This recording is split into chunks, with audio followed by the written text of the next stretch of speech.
Developer. Nah, malam hari ini kita bareng sama Kak Lutfi Aprianto, Digital Banking Technical Lead Genius. Kita bakalan ngebahas dan juga bakalan dengerin cerita langsung nih gimana perjalanan Kak Lutfi waktu pertama kali membangun Genius 2.0. Loh, kok ada Genius 2.0 ya? Berarti ada Genius Gen 1 nih gitu. Nanti Kak Lutfi akan cerita sendiri gimana sih perjalanannya waktu pertama kali dikenalkan React Native pada saat nge-build Genius 2.0 di tahun 2017 pertama kali waktu itu. Nah, tadi aku udah mention juga, aku Jani dari tim Genius Co-Create. Aku pada malam hari ini pengen juga nih ngajakin teman-teman pengguna Genius yang mungkin belum bergabung di komunitas kita. Jadi, kita punya komunitas namanya Genius Co-Create. Langsung aja tadi mungkin udah nonton juga videonya, ada di www.cocreate.id. Teman-teman bisa, yang sudah menjadi pengguna Genius, bisa bergabung di sana, karena ada banyak banget rangkaian activity yang menarik yang bisa kamu ikuti. Apalagi lagi di rumah kayak gini, pasti teman-teman lagi nyari nih apa ya, refreshing selain ngebahas coding, mungkin hal-hal lainnya tuh banyak banget dibahas di cocreate.id. Mulai dari industri kreatif ada, industri finance juga ada, dan yang terbaru itu adalah dari industri bisnis juga ada. Jadi aku yakin teman-teman mobile developer atau developer yang ikutan Tech Talk malam hari ini pasti gak cuman pengen belajar tentang tech aja, tapi pengen belajar insight lainnya tuh bisa ikutan di cocreate.id karena ada banyak banget aktivitas di sana.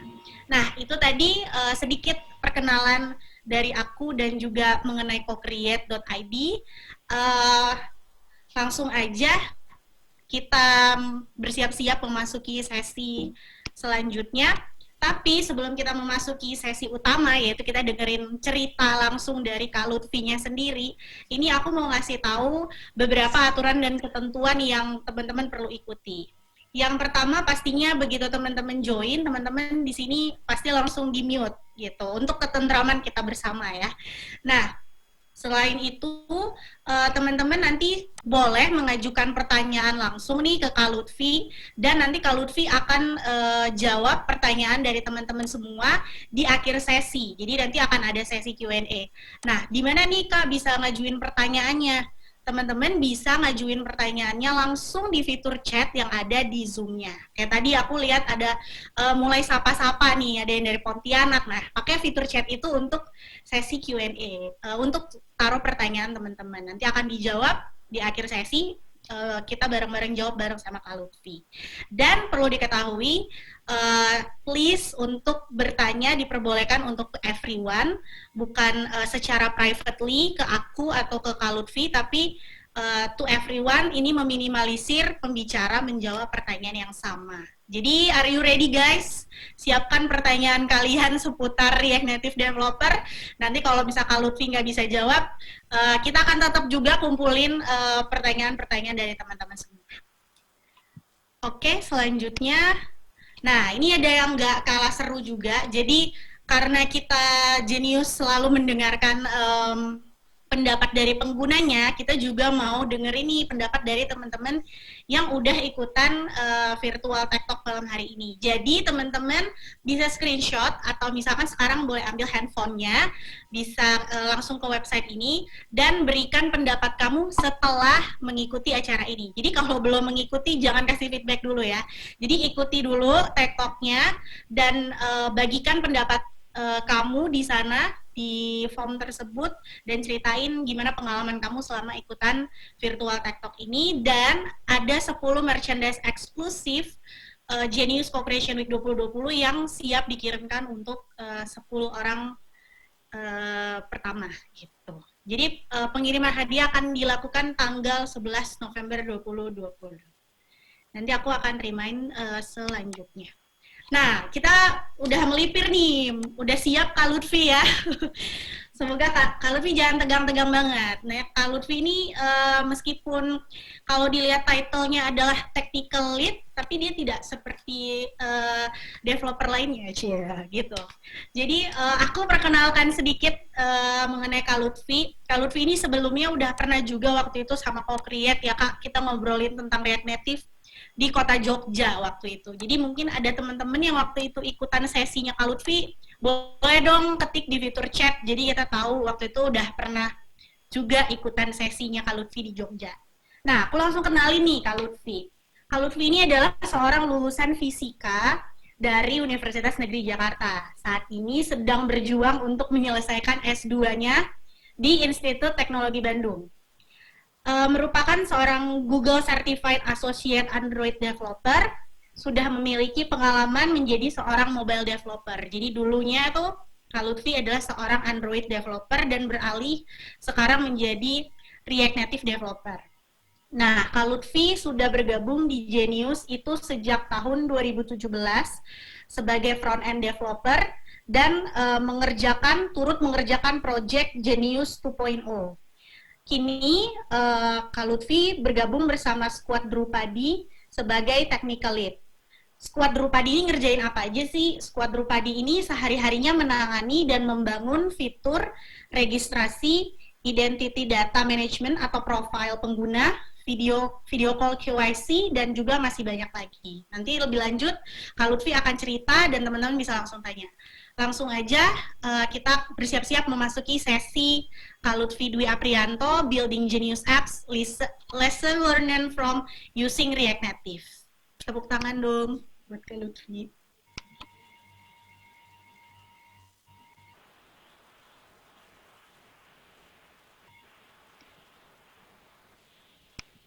Oke. Silakan Kak Lutfi. Oke. Ya, silakan Kak Lutfi. Oke, sebentar. Oke, selamat malam teman-teman semua. Kenalin, nama saya Lutfi, kayak udah dikenalin Jenny tadi. Lutfi Aprianto, tapi nama panjangnya ya, bukan Lutfi yang lagi viral itu.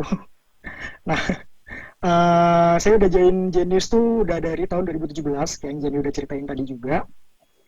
Di awal 2017 ya, waktu itu Genius masih baru umurnya setengah tahun mungkin.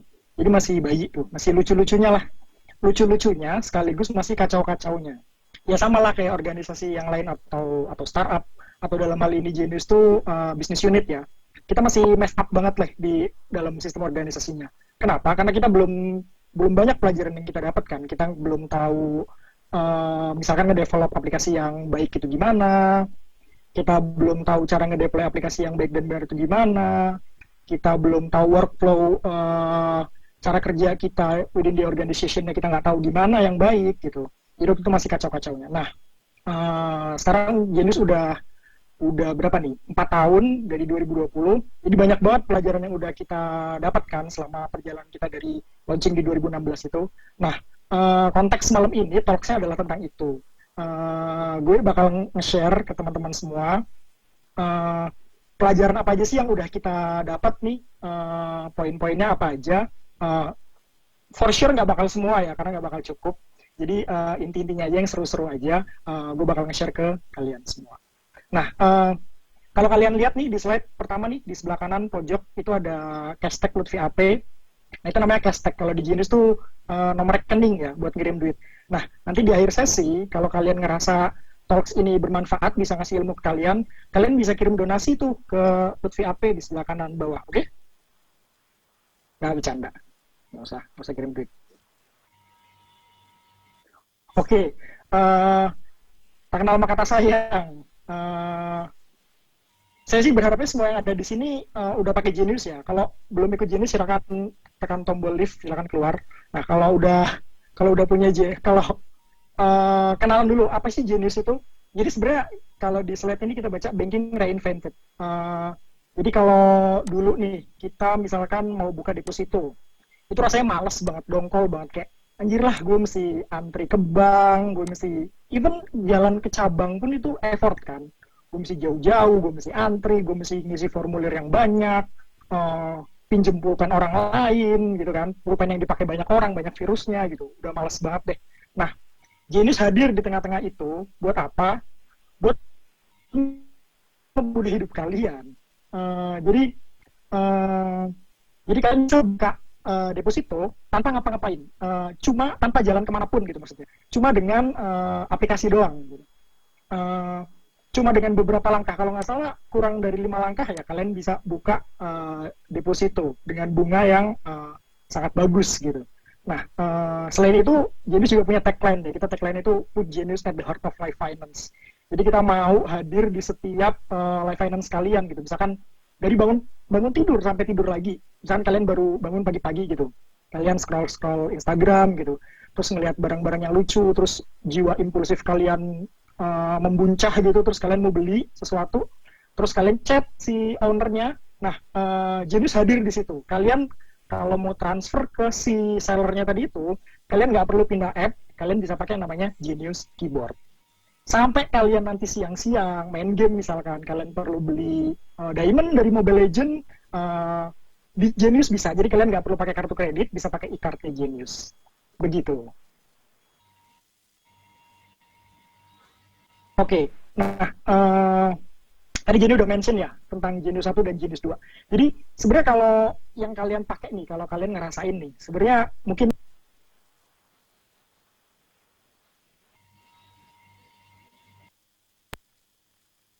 oke, sorry, tadi kepencet nih hostnya nih, Jenny kepencet, jangan pencet dong. Uh, Cerita tentang Genius 1 tadi ya. Jadi kalau kita nih di internal Genius nih, kita nyebutnya Genius 1 dan Genius 2. Mungkin secara dari pengguna nih kalau kalian pakai mungkin nggak terlalu kelihatan bedanya ya. Ini bisa dilihat screenshotnya Genius 1, bener-bener nggak ada bedanya, mungkin cuma icon kecil-kecil doang yang beda. Tapi sebenarnya di belakang itu berbeda 180 derajat.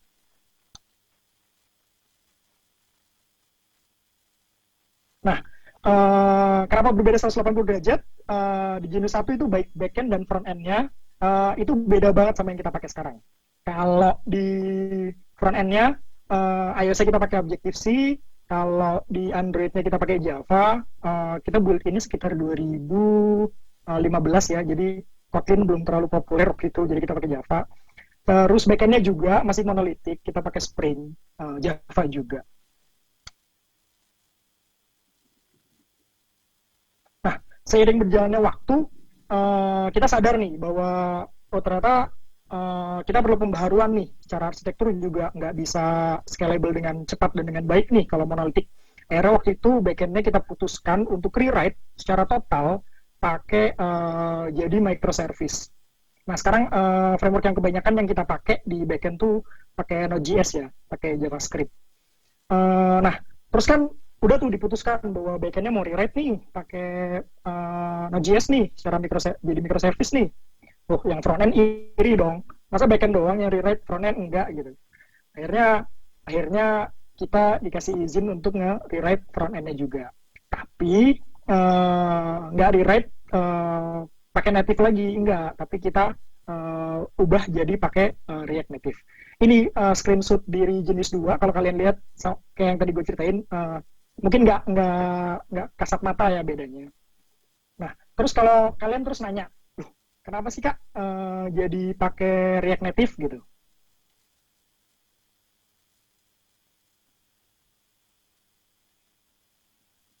Nah, tanya kan, kenapa sih Kak kok pakai React Native, kenapa nggak pakai native aja gitu? Jawabannya adalah karena kita disuruh sama bos kita. Jadi kita disuruh sama bos kita pakai React Native, ya udah kita lakuin. Ya kan? Sama dengan kebanyakan kalian juga kalau disuruh bos pakai React Native ya udah rewrite aja pakai React Native. Enggak kayak gitu. Kita bener disuruh sama bos kita, tapi bos kita ada alasannya dong di balik itu. Nggak mungkin nyuruh-nyuruh doang dong. Uh, Mungkin teman-teman di sini udah banyak ya yang udah pakai React Native ya, jadi tau lah kelebihannya apa React Native. Yang pertama udah jelas tuh deklaratif bahasanya. Jadi ibaratnya gimana ya? Tulisannya codingannya itu terstruktur gitu. nggak terlalu ribet kayak Android native misalkan, harus bikin adapternya, harus bikin view holdernya misalkan. Nah kalau React Native itu deklaratif, jadi lebih mudah dipahami juga untuk orang yang pertama kali belajar tentang React Native atau bahkan sama sekali nggak pernah tahu tentang React atau JavaScript ya. Nah terus komponen base, nah ini penting banget. Kenapa komponen base itu? Jadi kita mecah UI-nya menjadi modular-modular gitu ya, dan bisa dipakai berulang. Jadi nggak perlu bikin komponen-komponen baru lagi setiap kita mau develop sebuah string baru gitu, tinggal pakai yang udah ada aja, ngapain capek-capek gitu kan. Nah terus developer velocity ini kelebihan yang mungkin nggak dipunyai di native ya. Kenapa? Karena dengan kalian cuma nulis satu line of code di React Native, kalian bisa running di 3 platform sekaligus. Android, iOS, developer, dan juga mungkin hemat ya buat para manajer-manajer nih. Ngapain kita hire Android, iOS, sama web developer? Hire aja satu orang. Dia nulis satu line of code, jalan di 3 platform. Hemat, cepet ya kan? Terus waktu planning juga misalkan, kalau kalian pakai Agile atau Scrum ya, kalian ngakuin sprint planning, mungkin kalau platform yang kalian pakai terpisah gitu ya, ada Android, ada iOS, ada web, kalian waktu ngelakuin planning itu bakal nge-planningin sendiri-sendiri, karena bisa jadi di Android lebih mudah daripada di iOS, atau sebaliknya. Nah, kalau pakai React Native, kalian cukup planningin sekali aja. Begitu ada speknya keluar, fitur, kita mau ngebangun fitur kayak gini nih, kalau di Scrum, kalau di Genius, atau di Scrum itu kita nyebutnya story. Kalau story-nya udah keluar, kita tahu fiturnya apa, kita langsung ngebayangin di 3 platform sekaligus, instead of satu masing-masing platform, dan berapa besar effortnya gitu. Jadi ini sangat mempercepat untuk development lah. Nah, ini udah dimention juga tadi masalah portability. Dengan satu line of code, dia bisa, jangan coret-coret dong. Satu line of code, dia bisa jalan sekaligus di iOS, Android, dan web. Jadi ini alasan bos kita nyuruh itu ini. Bukan nyuruh-nyuruh doang. Nah, tapi kita mulai kick off tadi kan kita nyebut jenis 1 ya, yang pakai native dan pakai Spring tadi itu. Nah, kemudian kita nyebut yang sekarang pakai React Native itu kita nyebutnya dengan Genius 2, Genius 2.0. Kita mulai kick off project Genius 2.0 itu di 2016, di 2017, Februari 2017. Waktu itu versi yang kita pakai itu 0.38. Bayangin, entah nekat, entah berani atau inovatif ya. Kita pakai sebuah framework baru yang even versinya belum menyentuh major sama sekali gitu, masih nol titik gitu. Tapi kita berani aja waktu itu. Tapi sampai sekarang juga belum 1 poin berapa ya si React Native. Saya penasaran juga kenapa dia belum rilis, apa dia belum pede jangan-jangan. Jadi kita waktu itu start di 0.38. Dan gak ada satupun developer di Genius waktu itu. Waktu itu front end itu cuma sedikit, bisa dihitung jari lah, di bawah 10 kalau nggak salah ya. Dan gak ada satupun yang punya experience tentang React atau React Native waktu itu. Jadi kayak gue nih, waktu itu di hire sebagai Android developer, sama teman-teman yang lain juga di hire sebagai waktu itu ada web developer, kita pakai Vue.js waktu itu. Tapi mobile developer yang lain itu kebanyakan dari native Android dan native iOS. Saya pun waktu itu masuk ke Genius pun itu kayak ngerasa ditipu gitu. Wah, gue di hire ke sini jadi Android developer, kok malah ngerjainnya React Native gitu. Tapi justru itu jadi challenge buat diri kita kan. Kalau kita nggak nge-challenge diri kita nggak bakal naik kelas. Yoi. Dan juga kita, jadi saya ingat tuh, ada momen di hidup saya waktu develop, 6 bulan mungkin atau bahkan setahun waktu develop Genius 2, saya buka Stack Overflow itu bisa dihitung jari. Kenapa? Ya karena nggak ada apa-apa. Atau kalau kita misalkan bingung gitu ngedevelop sesuatu, ada bugs gitu misalkan, atau kita bingung nih gimana cara bikinnya, kita cari di Stack Overflow itu nggak ada, atau jarang banget. Jadi kita bingung banget waktu itu. Nah, atau kalaupun ada, kita nggak tahu kata kuncinya apa. kita mesti nyari pakai keyword apa nih gitu, biar biar biar kita tahu gitu. Nah akhirnya gimana waktu itu kita coba-coba sendiri aja gitu, explore sendiri aja gitu, dan tanya-tanya temen yang udah pernah pakai si React Native ini ya. Nah tadi kan di awal developer Genius itu front end-nya itu cuman bisa dihitung jari ya 10 orang. Sering berjalannya waktu kita evolve, kita tumbuh lumayan signifikan. Kalau dihitung tuh di repository kita, kita itu udah ada lebih dari 1,7 juta line of code, ada 1,7 juta baris code. Nah, siapa tuh yang mau ngitung gitu kan? Terus front end developer kita juga udah banyak banget, ada lebih dari 50 orang front end developer. Terus commit yang pernah kita push ke repository kita itu udah hampir 25.000 commit. Dan download ini baru di Play Store ya, itu udah lebih dari 5 juta downloads.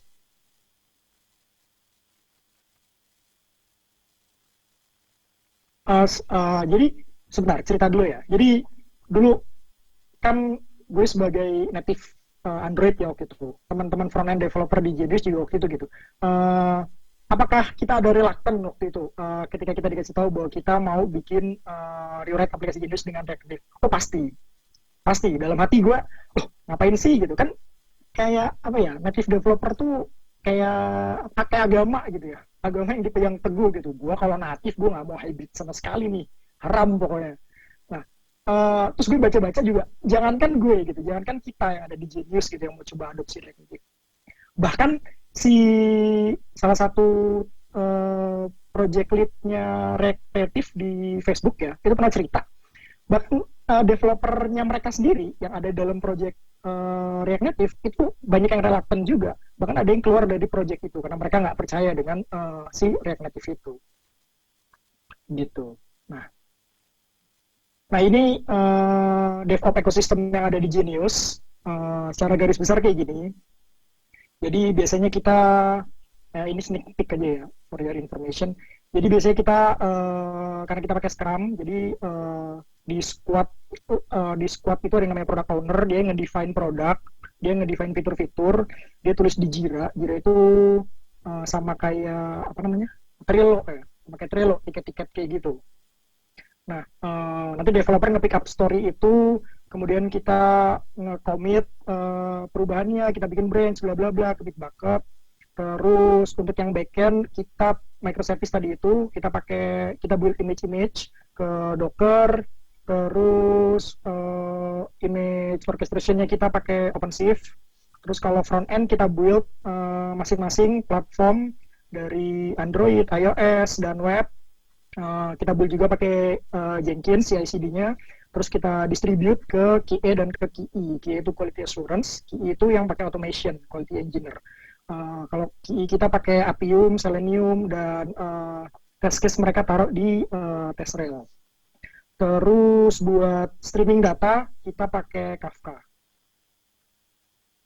Itu rahasia sebenarnya tadi itu. Jadi eksklusif buat kalian. Nah, tadi kan gue cerita ya, dari Genius 1, terus kita start project Genius 2, kita struggle banget, sampai detik ini banyak banget pelajaran yang udah kita dapat. Yang pertama itu adalah learn React. Apa sih learn React? Jadi, balik lagi, kayak tadi gue pertama kali waktu pertama kali join ke Genius kan sebagai native developer tuh taunya Java, taunya Android gitu kan, taunya Fragment, taunya Activity gitu, nggak tahu tuh React Native, terus tiba-tiba dicemplungin ke project React Native. Nah ini pelajaran yang paling penting banget, bahwa sebelum kalian nyemplung untuk nge-develop si React Native, walaupun React Native itu relatif lebih gampang ya karena sifatnya yang deklaratif tadi itu, tapi penting banget buat kalian untuk belajar dasar-dasarnya dulu. Bisa dari mana? Mungkin bisa belajar dari behavior-nya si JavaScript dulu, karena JavaScript itu functional programming ya.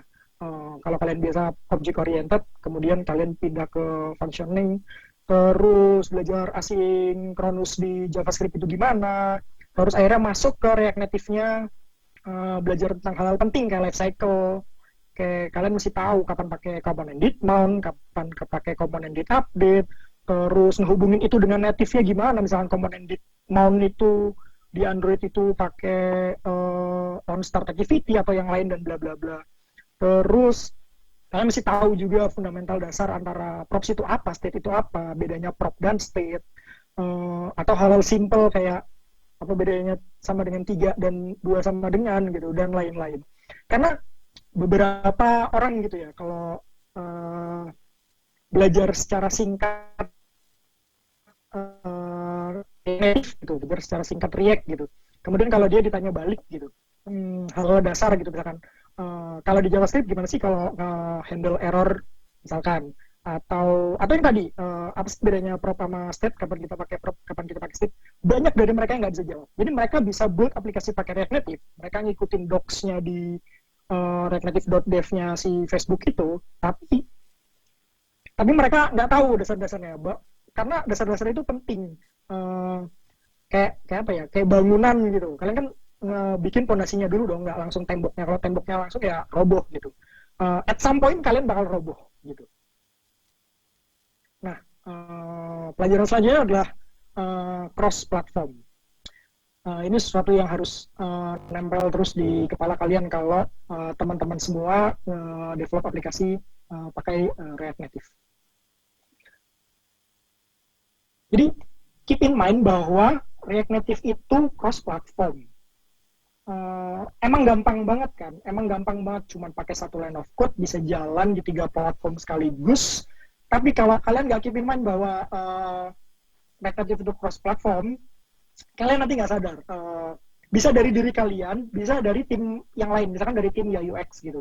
Jadi, kalian kan sadar nih, oh iya bahwa ternyata dengan satu code dia bisa jalan di 3 platform sekaligus gitu. Akhirnya nanti product owner bikin fitur yang dia nggak ngebayangin di 3 platform sekaligus gitu, di 3 platform masing-masing. Dia ngebayangin, gue define aja misalkan deck picker, jadi user ngeklik deck picker maka deck pickernya muncul.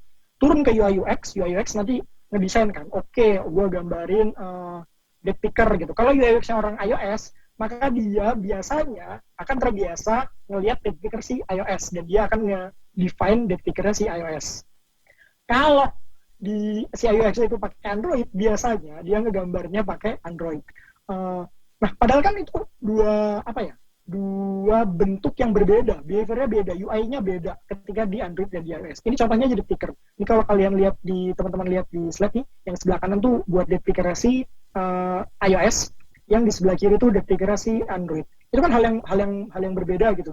Dan itu harus ada di pikiran kalian ketika kalian pertama kali merencanakan untuk ngebuat sesuatu gitu, dan yang ada di tim kalian gitu, bahwa kalian sadar bahwa ini cross platform, tapi masing-masing platform tuh behaviornya beda-beda. Atau contohnya gini, yang sering banget nih developer di Genius nih terjebak nih masalah back button di Android.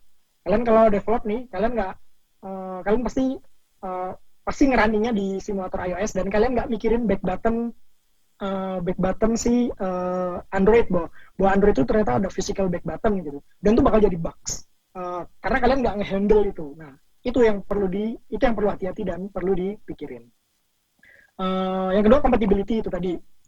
Misalkan dia jalan di native dan jalan di web. Karena gini, selain behavior dari komponen-komponennya itu beda, selain behavior dari experience yang dirasain oleh user itu bakal beda di masing-masing platform.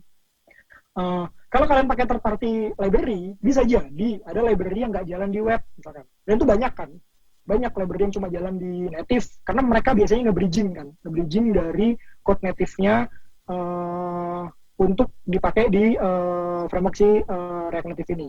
Nah, kalau kayak gitu, berarti ini udah jelas nggak compatible di web. Nah, untuk ngehindarin itu, kalian bisa salah satu caranya, misalkan ngebedain nama filenya. Misalkan kalau ini contohnya Android permission, ini udah jelas, ini buat Android, maka udah jelas banget harus dibedain. Maka ada yang satunya Android permission.service, yang satunya ada Android permission service.web. Nah, selanjutnya bisa juga cross platform logic. Kayak yang tadi gue ceritain masalah back button di Android kan beda tuh. Kalau iOS tuh back buttonnya nggak ada, back buttonnya itu bisa di swipe dari pojok kiri buat teman-teman yang pakai iOS. Nah, kalau buat Android kan bisa pakai physical button. Nah, bisa juga ditulis di code-nya. Bisa pakai, kalau React Native itu ada platform ya, kalian import aja di platform.os, terus di define web Android atau iOS. Nah, itu secara manual kalian bikin logiknya. Kayak ini contohnya, platform OS sama dengan web. Kalau tidak sama dengan web, maka tidak ada tuh keyboard dismiss, maka si keyboard tuh nggak bakal pernah dipanggil, dan secara fatal-fatalnya itu bisa bikin crash gitu. Nah, pelajaran selanjutnya adalah tentang UI kit. Kalau yang nggak tahu UI itu apa, yaitu UI. Ya, ini nggak bisa feedback ya. UI itu adalah user interface. Oke, cerita dikit lagi nih. Jadi kalau di Genius itu sekarang kita menunya udah banyak banget ya. Kalian kalau buka sidebar itu aja udah berapa tuh? Banyak banget deh pokoknya. Kalau nih, kalian lihat dua screen yang hampir mirip tapi sebenarnya beda. Yang sebelah kanan, paling kanan itu screen buat send it, yang di tengah itu screen buat pay me. Tujuannya jelas beda, screen-nya beda, diaksesnya dari tempat yang berbeda, tapi banyak bentuk-bentuk yang hampir sama. Kayak contohnya yang paling atas tuh apa tuh, kontak detail ya. Jadi itu isinya tujuan kita mau kemana tuh. Kalau mau send it kemana, kalau pay me kemana, itu detail orangnya. Ada namanya, ada hashtag-nya, ada nomor rekeningnya, ada Mobius icon. Itu yang for your information, yang urak-urak logo jenis itu kita nyebutnya Mobius icon. Jadi nyebutnya jangan urak-urak lagi ya. Nah, terus di bawah itu ada amount input. Itu sama kan, di sebelah di send it dan di pay me juga sama. Cuman bedanya mungkin kalau di send it ada ada active balance-nya. Jadi kalau mau kirim duit tuh kalian harus sadar diri dengan kekayaan kalian gitu. Jadi nggak bisa lebih dari active balance. Kalau pay me nggak perlu, kalian bisa nagih utang ke orang itu bebas. Kalian mau masukin 1 miliar juga bebas, karena itu bukan kekayaan kalian. Nah, terus di bawahnya kalau yang pay me itu ada drop down, isinya apa tuh, allocate money. Jadi tuh pay me-nya mau dikirim kemana. Di bawahnya ada field lagi, notes. Di paling bawah itu ada tombol. Dan tombolnya ini tombolnya keadaannya inactive. Yang send it juga ada beberapa drop down, ada drop down seeded picker, ada drop down frekuensi, ada drop down kategori, ada notes-nya juga, dan ada next-nya. Nah, ketika kita develop dua screen ini ya, apakah kita ngebikin amount inputnya sendiri-sendiri, apakah kita bikin drop-nya, down-nya sendiri-sendiri, buat send it sendiri, buat pay me sendiri? Oh, tentu saja tidak. Tentu aja enggak. Tentu aja kita bikin satu komponen, kemudian kita pakai. Jadi duluan nih, siapa duluan nih yang ngerjain pay me atau send it duluan waktu itu. Kalau yang ngerjain pay me duluan, maka dia harus menyiapkan kontak detail yang paling atas se-reusable mungkin, dan si amount-nya itu se-reusable mungkin juga. Jadi nanti ketika ada squad yang ada orang lain yang ngedevelop si send it, dia bisa pakai komponen-komponen yang sama. Jadi nggak wasting time buat nyiptain komponen yang sama gitu. Tinggal di reuse saja. Tapi PR-nya ya harus reusable. Nah, sekarang nih dari tadi berapa? 1,7 juta line of code ya. Kita itu kalau mau dihitung itu ada lebih dari 500 reusable komponen. Komponen kecil-kecil nih, kayak tombol, kayak notes, kayak amount. Nah, itu kita sebutnya reusable komponen, dan itu ada lebih dari 500. Ini lebih dari 50 front-end developer tadi udah disebut. Dan ada 7 squad yang dalam satu sprint itu 2 minggu. Dalam 2 minggu development itu rata-rata ada 14 story, 14 fitur yang dikerjakan secara paralel, secara bersamaan gitu. Nah, kalau gitu kan berarti kita butuh banget, karena gini, kita punya 500 reusable komponen, tapi kan dalam bentuk file dan barisan code gitu kan. Kalau misalkan ada anak baru masuk nih, terus dia suruh ngerjain, misalkan pay me udah ada nih, contoh aja ya, ini halaman pay me udah ada, tapi halaman send it belum ada. Nah, ini si orang baru ini masuk ke Genius, dia suruh ngerjain send it. Apakah dia akan langsung tahu bahwa, oh ternyata input amount komponen itu udah ada gitu? Apakah dia langsung akan tahu, oh ternyata button hijau tuh yang paling bawah, itu ternyata udah ada, gue nggak perlu bikin lagi gitu. Bisa jadi dia tahu, caranya gimana? Dia scroll satu-satu tuh filenya. Dia lihat yang namanya button, dia klik, terus dia running, atau dia bisa membaca code secara buta gitu, dia tahu kira-kira bentuknya kayak apa. Tapi itu kan sulit banget, dan ngabisin waktu banyak banget kan. Makanya kita butuh yang namanya UI kit. Ini salah satu contohnya, kalau kalian tadi bingung. Ini Lutfi ngomongin UI kit, tapi UI kit apaan sih gitu. Nah, UI kit itu kira-kira gini. Ini kita ambil contoh dari Slack ya. Mereka nyebutnya Slack Kit. Kalian bisa lihat di api.slack.com. Uh, Sebutan barunya Block Kit. Jadi ini blok-blok gitu. Atau bisa di app.slack.com ya. UI kit ini kira-kira kayak gini. Jadi itu tuh kayak aplikasi. Atau kalau ini kebetulan dia website ya. Yang isinya kumpulan dari komponen-komponen itu. Contohnya nih ada button atau yang lagi dipilih sama dia ini date picker. Jadi si orang baru ready itu yang baru di situ tadi, dia nggak perlu tuh ngenyisir file satu-satu, ngerunning terus ngebak satu-satu, nggak perlu. Dia bakal tahu bahwa oh ternyata button itu udah ada, oh ternyata date picker itu udah ada, dan dia bisa lihat langsung. Di bawahnya ada tutorialnya, cara implementasinya gimana. Jadi gampang banget buat si anak baru ini ngadopsi. Itulah pentingnya UI Kit. Mungkin kalau aplikasinya cuma satu atau dua kontainer ya, satu atau dua screen ya nggak perlu pakai UI Kit ya. Apa namanya? Jadi nyata-nyatain badan gitu. Tapi kalau udah kompleks gitu kayak Genius misalkan udah lebih dari 500 reusable komponen, udah developer udah banyak banget 50, itu UI Kit itu jadi critical buat kita. Nah, ada banyak kan, kayak tadi si Slack dia ngebikin sendiri, saya nggak tahu ya itu ngebikin sendiri apa enggak ya, tapi kalau yang kita lihat itu dia ngebikin sendiri gitu, ada aplikasinya sendiri buat ngelihat kitnya, UI kitnya si Slack. Nah, kalau di Genius kita pakai aplikasi lain namanya Storybook. Mungkin teman-teman ada yang udah pernah pakai ya. Sama, di Genius juga kita pakai Storybook. Di sebelah kanan tuh secara UI Storybook kalau udah di running itu persis bentuknya kayak yang Slack tadi itu. Jadi pertanyaannya, ngapain Slack capek-capek ngebikin sendiri ya kalau ternyata Storybook udah bikinin buat kita ya. Buang-buang effort gitu si Slack. Jadi kalau di websitenya tuh si Storybook bilang kalau build bulletproof UI component faster. Storybook is an open source tools for developing UI component in isolation for React. Jadi ini kalau penjelasannya ini saya cuma kopas dari website-nya doang. User interface development environment and playground for UI component. Nah, kenapa disebutnya playground? Karena kalian bisa nyoba-nyoba sendiri dari komponen-komponen yang ada. Kan tadi saya bilang kalau komponen itu harus se-reusable mungkin, karena mungkin di screen yang lain kita butuh komponen yang sama, cuman misalkan title-nya beda, warnanya beda. Nah, itu kan mesti kita provide kan. Si developer awalnya itu mesti nge-provide itu kan, bahwa di pikiran dia bahwa oh ini komponen harus bisa dipakai orang lain. Nah, di Storybook ini disebutnya playground karena kalian bisa coba-coba sendiri. Ini contoh yang paling kanan nih. Ini dia apa nih? Chart ya. Ada burem ya. Tapi kalau kalian lihat bisa chart. Nah, itu di bawah tuh itu ada yang bisa kalian mainin. Contohnya data type-nya bisa kalian ubah tuh. Terus apa tuh? Title-nya bisa kalian ubah, bisa show apa tuh? Show title-nya bisa diklik atau enggak. Itu sama kayak Genius kalau mau balik nih ya. Kayak ini contohnya, button gitu. Kan di button yang sama, at least kita punya dua jenis button. Yang pertama inactive, yang warnanya hijau tapi agak-agak transparan tuh. Sebelah kanan adalah hijau yang terang. Nah, at least kita butuh dua bentuk button itu kan, dua state itu kan. Nah, kalau pakai Storybook, si developer tuh bisa ngelihat nanti. Bisa dimainin, dia bisa ngelihat kalau button inactive itu bentuknya gimana, kalau button aktif itu kayak gimana. Nah, kata kunci yang kedua adalah Storybook runs outside of the main app, so user can develop UI component in isolation. Kenapa isolasi ini penting? Balik lagi ke contoh screen yang tadi, send it misalkan. Kalau kalian nge-develop, oke, ada developer nih, kamu develop screen send it. Oke, Pak, gitu.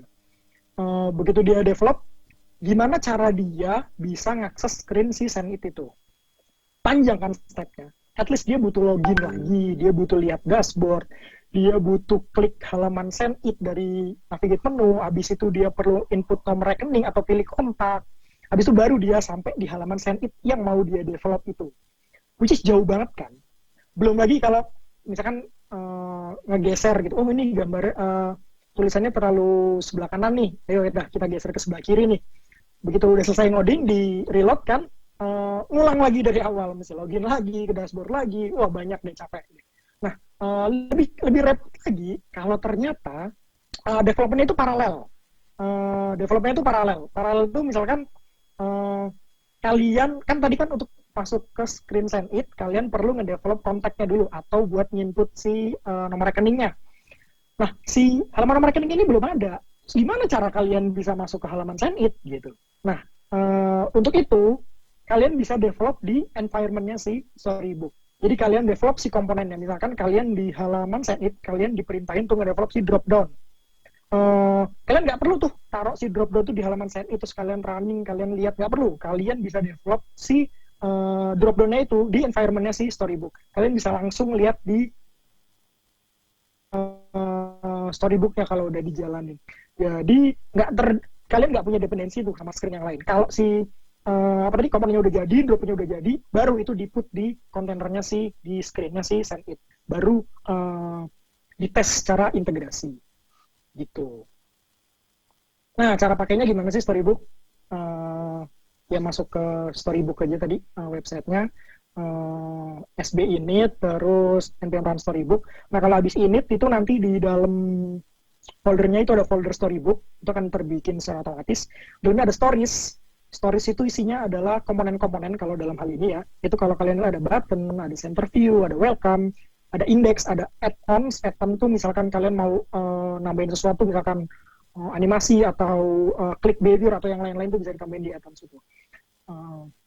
Nah, kalau yang komponen-komponen itu di dalam si folder stories-nya itu. Kalian kalau mau bikin komponen baru, misalkan tadi yang saya ceritain, si apa tadi, drop down, nah itu kalian bisa bikin di dalam si stories-nya itu.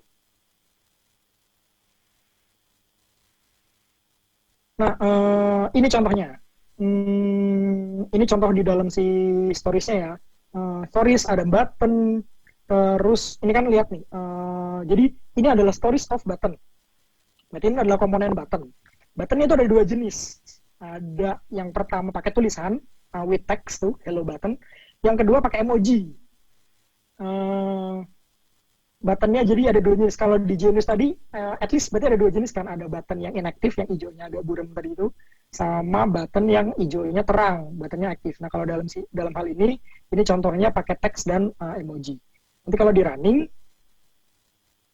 bentuknya bakal kayak gini. Jadi dalam si storiesnya button, itu ada yang pakai teks, ada yang pakai emoji. Bisa diklik yang teks, nanti keluar teks, emoji, nanti keluarnya yang si emoji. Gitu, gampang kan? Nah, selain pakai Storybook, kalau Storybook tadi itu kan developer banget ya. Kayak kolaborasi antara teman-teman front developer yang mau ngebuat sebuah screen gitu. Komponen-komponennya berbagi di Storybook. Nah, selain itu, karena kita front end developer ya, kita erat banget hubungannya sama teman-teman UI UX. Karena kalau ada orang istilah front end developer itu mewujudkan mimpinya UI UX. Nah, jadi kolaborasi kita itu kuat banget. Nah, ada satu tools yang kita pakai di Genius, itu namanya Zeppelin.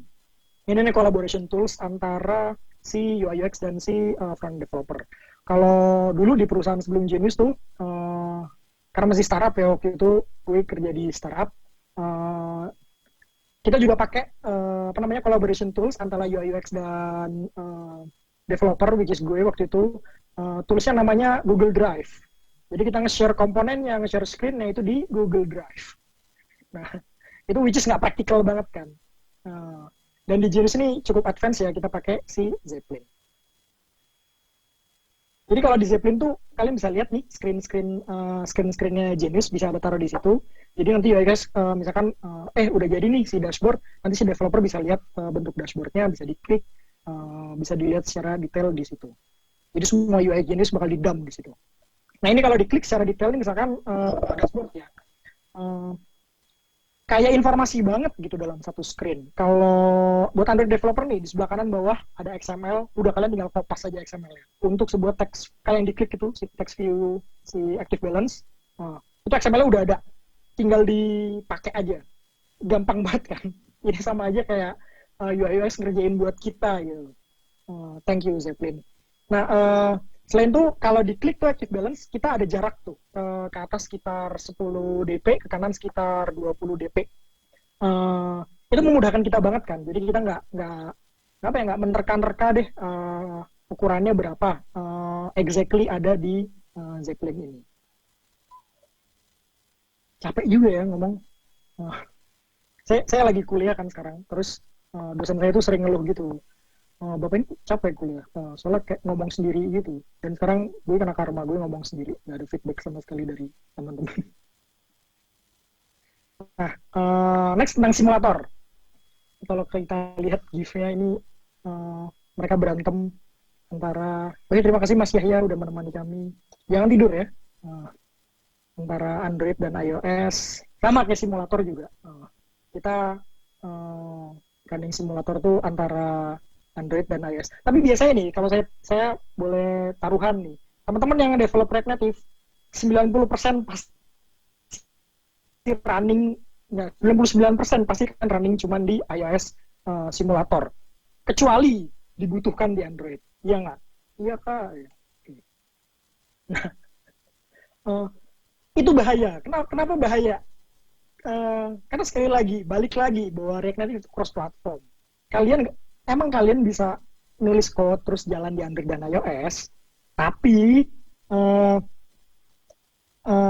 kalian bisa nulis ya di apa tadi code gitu ya, dia bisa jalan nih di Android dan iOS, tapi kalian nggak boleh nyobanya cuma di iOS doang. Kasihan yang orang-orang Android, kalian nggak tahu ada unexpected behavior di Android. Dan patut diakui bahwa Android itu banyak banget ragamnya, banyak banget RAM-nya berbagai macam, dan kecepatannya juga bisa dibilang ya tidak sebagai pengguna iOS, gue bilang Android itu ya tidak sebaik iOS gitu kan. Sebagai developer kan males kan pasti, aduh ngapain sih gue running Android gitu kan, ngapain gue running Android simulator, mana gue mesti buka Android Studio gitu kan. Kayak terus kalau buka Android Studio nyalain AVD gitu, buka simulator pasti laptopnya bunyi gitu kan, udah kipasnya udah bunyi ampun-ampunan tuh ganggu banget ya kan, belum panas gitu, jadi males banget. Dan kalian tuh ngasumsiin pasti kalian kalau bikin React Native terus ngejalanin di iOS pasti udahlah ini bisa jalan di Android pasti gitu. Jalan sih jalan, cuman mungkin ada unexpected behavior atau nge-lag-nya ampun-ampunan gitu. Nah, ini sebenarnya beberapa tips ya dari kita. Karena sekali lagi ya, Android itu banyak banget ya. Ini kalau gambar sebelah kanan ini Android apa nih kalau kalian tahu nih, Android Samsung Galaxy Young ya kalau nggak salah. Saya sih belum lahir ya waktu Android ini dirilis ya. Jadi saya agak kurang tahu nih Android apa. Tipsnya adalah kalau bisa jalanin di Android dulu justru. Biar kalian tahu gitu. Kalau di Android itu bagus jalannya. Kayak hampir 80% di iOS tuh bagus deh gitu. Kalau di Android tuh jalannya smooth, di iOS tuh udah hampir pasti bagus. Jadi kebalik kan harusnya. Harusnya kalian nggak boleh manjain diri kalian gitu. Ayo harus berusaha lebih keras dengan jalanin di Android simulator. Ada tips lain lagi, bagi beban ini namanya. Kalau dalam satu tim gitu, kalian ngedevelop gitu, dalam setiap sprint kalian tugasin teman-teman kalian janjian nih. Buat sprint ini lu yang ngejalanin di Android ya gitu. Buat sprint depan siapa yang ngejalanin di Android gitu.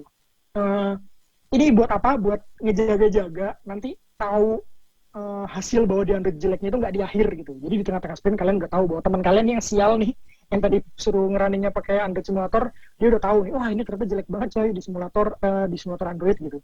Akhirnya kalian nggak perlu ngebikin itu dari awal atau nyoba ngedebug itu dari awal gitu, nyari tahu. Terus jangan lupa juga selalu nyoba di handphone Android yang paling jelek dan yang paling bagus. Karena kalau teman-teman developer nih yang organisasinya udah lumayan mature dan udah punya QA, biasanya QA ini agak-agak ngeselin gitu. Mereka nyobanya pasti iseng gitu di Android yang paling jelek, which is bikin apps-nya jelek banget dan mereka komplain, bikin tiket bug, kita yang repot gitu kan. Makanya ketika development sebelum itu sampai ke QA, kita dimarahin bos gitu, kenapa kok banyak defect gitu.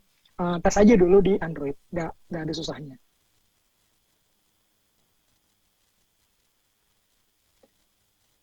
Oke, beneran capek sih.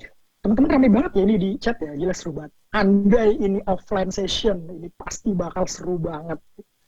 Teman-teman nantikan ya kita bakal ngadain offline session. Atau ini, kalian bisa komen nih, kalian buka co-create.id, bikin thread ya di situ. Kak, bikin offline session dong gitu.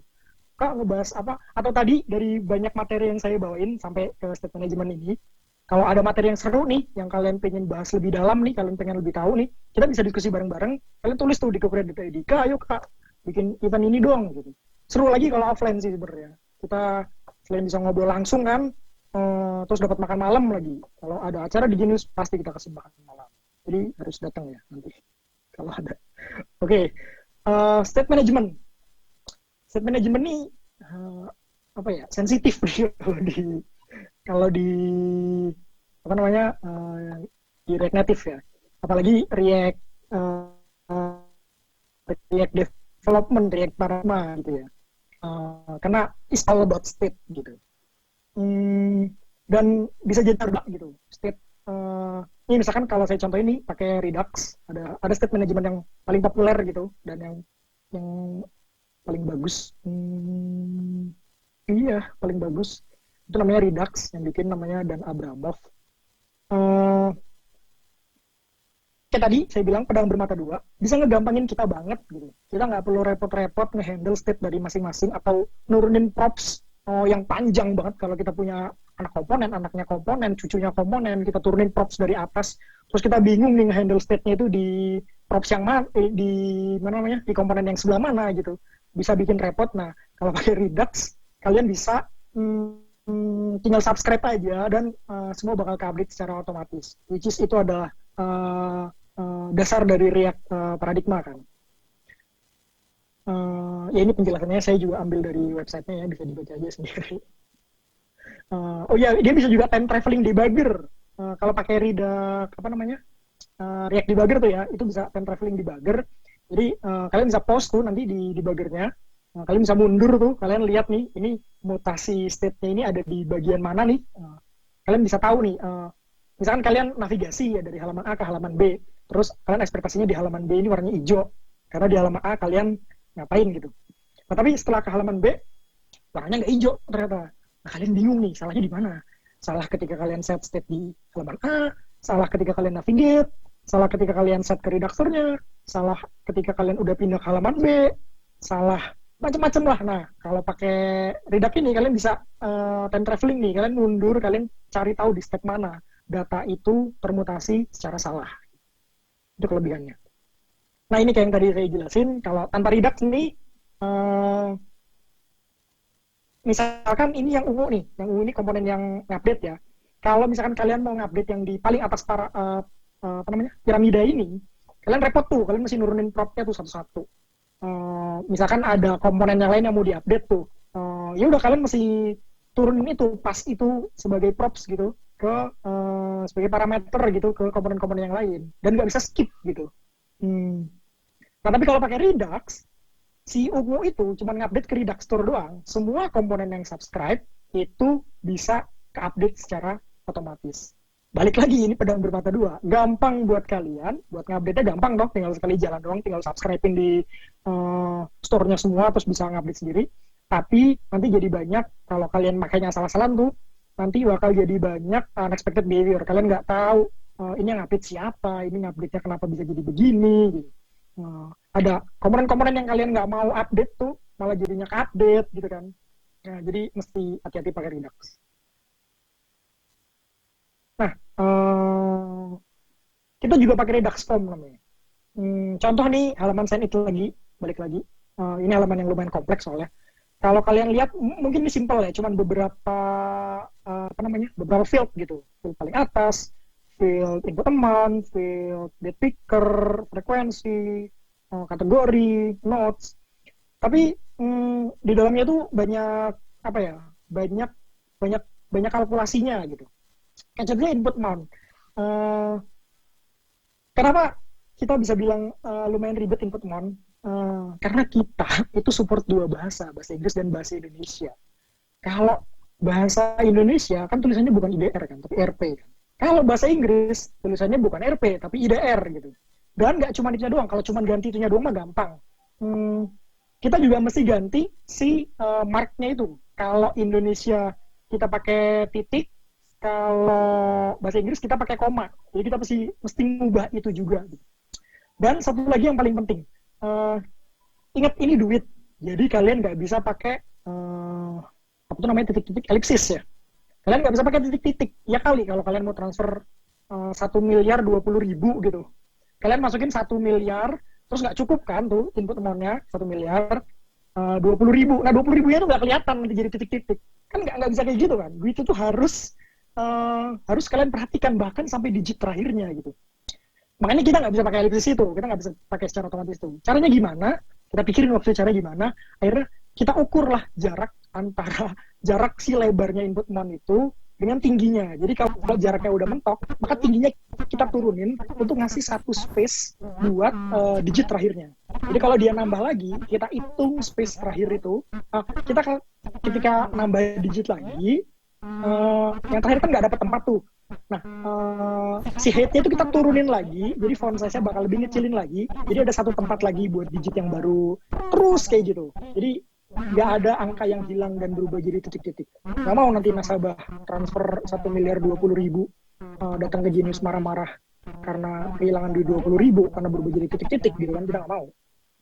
Nah, dan banyak hal. Nah, tadi kalau kita lihat buttonnya si PayMe tadi ada yang inaktif ya, ada yang warna hijaunya, hijau muda gitu ya.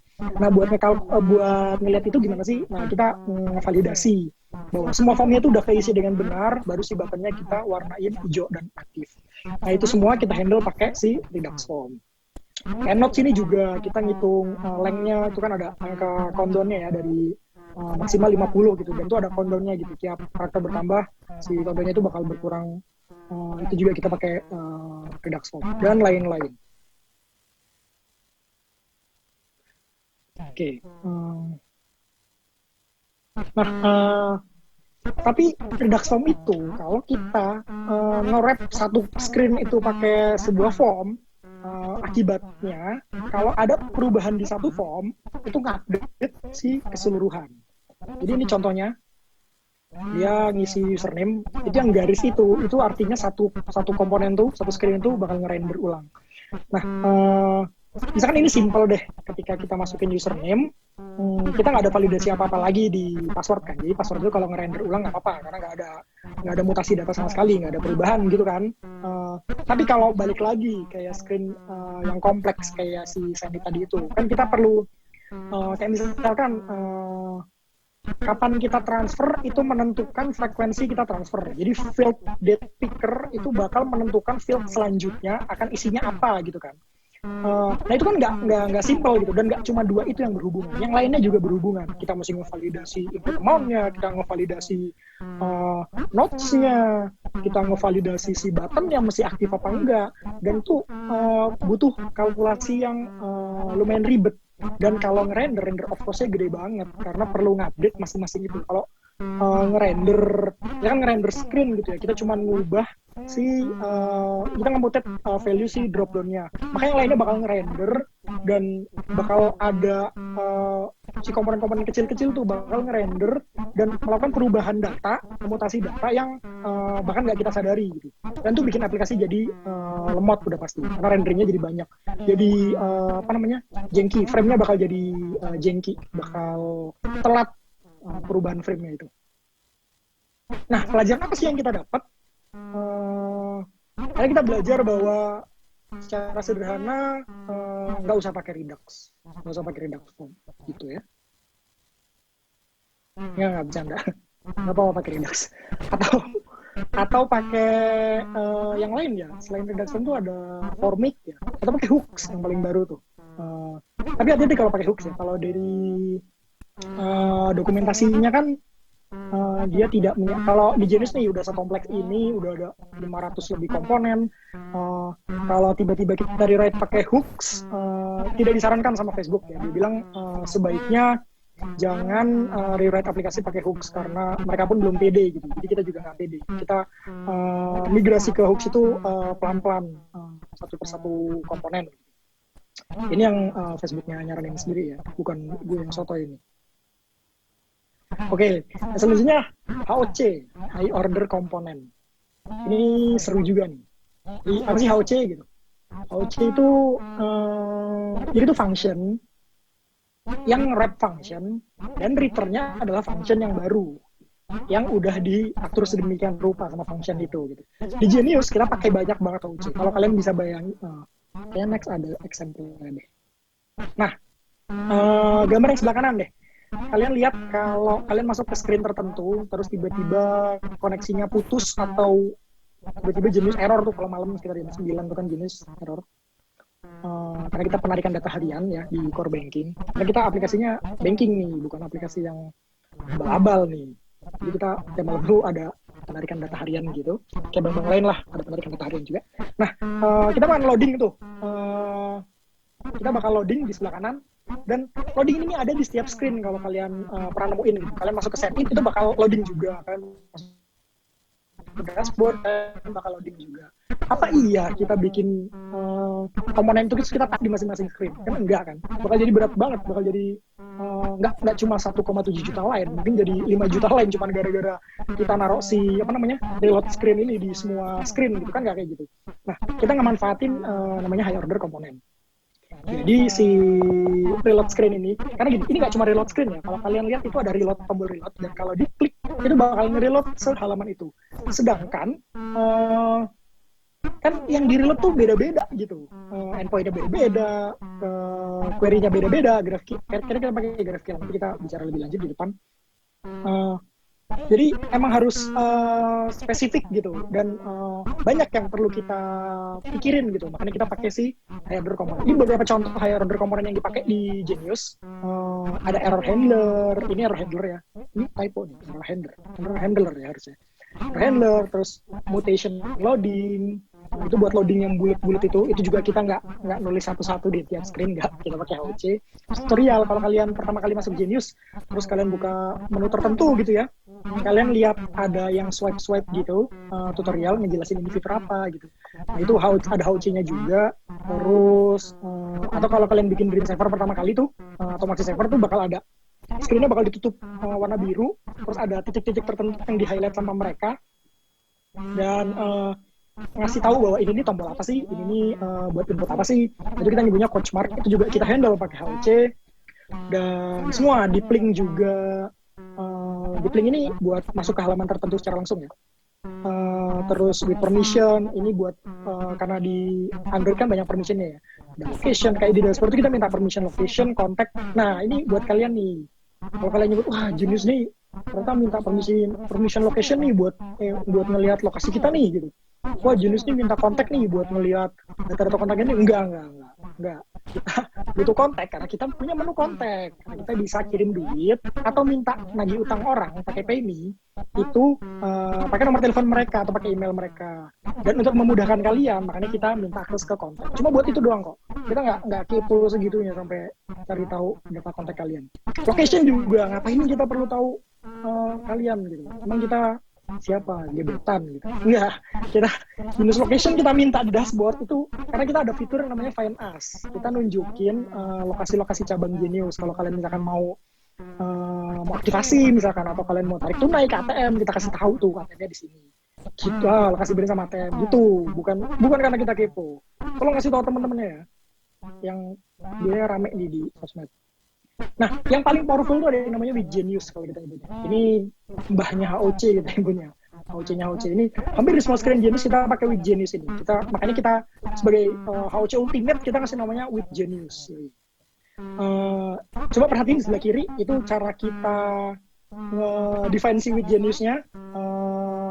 Itu komponennya kita pas di situ. Terus itu ada banyak ya, ada connect itu connect Redux Store buat si subscribe. Terus GraphQL, handler, error, step uploading, semua ada di situ.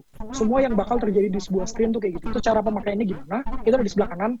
Connect itu tadi buat mengkonektin antara map state to prop dan map dispatch to prop. Ini buat Redux tadi itu. Terus buat defense loading, kan balik lagi kita nggak taruh loading di masing-masing screen kan, bakal capek banget kan. Nah, kita define-nya di WGenius itu sendiri. Di dalam WGenius itu udah ada komponen loadingnya. Jadi dia bakal loading ketika si loading itu dipanggil. GraphQL-nya apa, step-nya apa, gitu. Sebagai informasi buat teman-teman. Nah, next-nya library. Apa nih? Perpustakaan. Nah, salah satu alasan kenapa kita pakai React Native, kenapa bos kita pilih React Native? Nah, itu karena library-nya banyak. Dan ini penolong juga npm, not package manager ya. npm, thank you banget sama npm. Semuanya ada di situ. Karena salah satu alasan kita pilih React Native adalah support dari community yang luar biasa luas. Jadi sekalipun kita informasinya nggak banyak gitu ya, di Stack Overflow itu nggak banyak, di informasinya nggak banyak waktu pertama kali kita ke develop, tapi komunitas itu banyak gitu. Jadi kita bisa cari di npm, misalkan kita pakai library tertentu, kita tinggal buka isunya, karena bisa jadi ada orang lain yang dapat isu yang sama dengan kita. Jadi thanks banget sama npm. Nah tapi, di Genius kita pakai banyak third party library. Kita ada lebih dari 220-an third party library.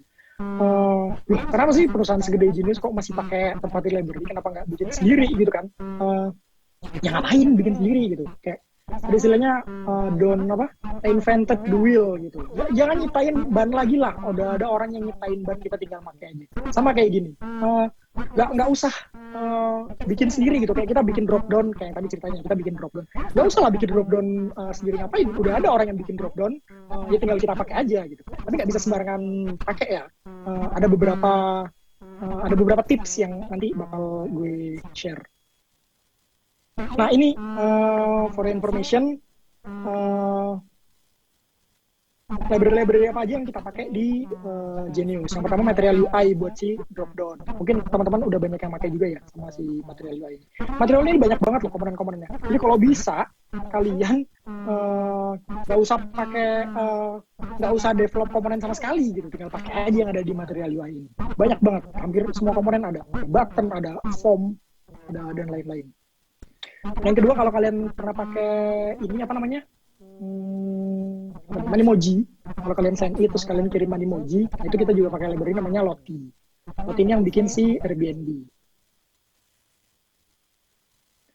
Nah, kalau webnya kita pakai Webpack. Ini kayak hampir semua orang pakai Webpack ya.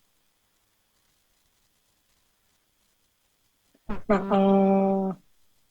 kayak yang tadi gue bilang, banyak banget library di luar sana. Kalian nggak perlu bikin komponen-komponen sendiri. Kalian bisa pakai library-nya orang, tapi nggak boleh sembarangan. Kenapa? Karena dulu pernah ada cerita ya, salah satu platform Bitcoin ya kalau nggak salah, ini lumayan heboh.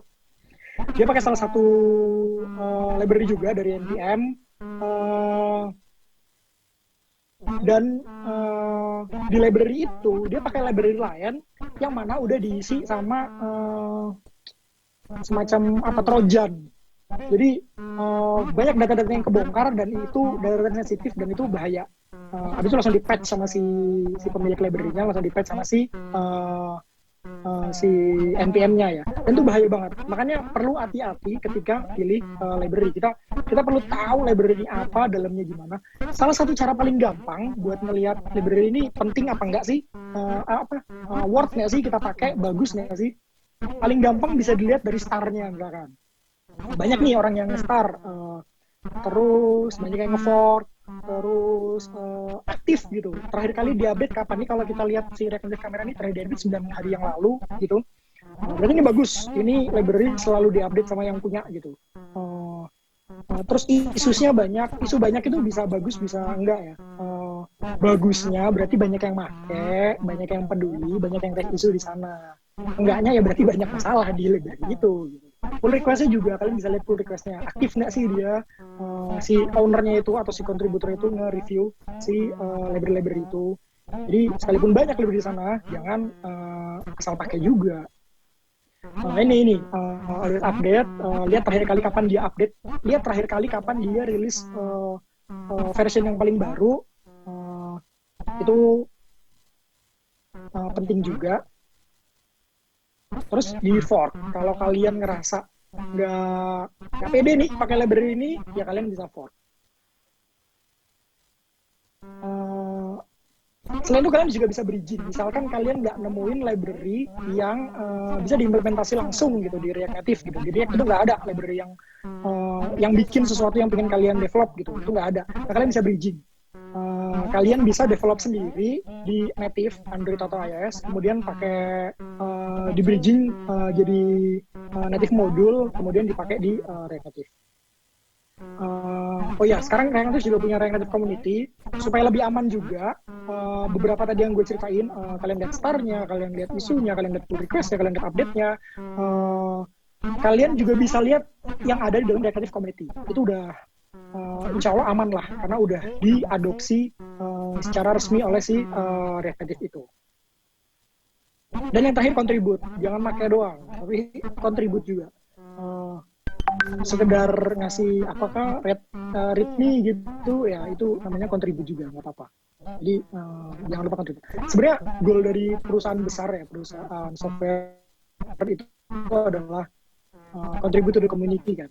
Kayak kita lihat Airbnb bikin Loti kayak tadi, Facebook ngapain capek bikin React Native coba gitu. Karena emang goalnya itu contribute.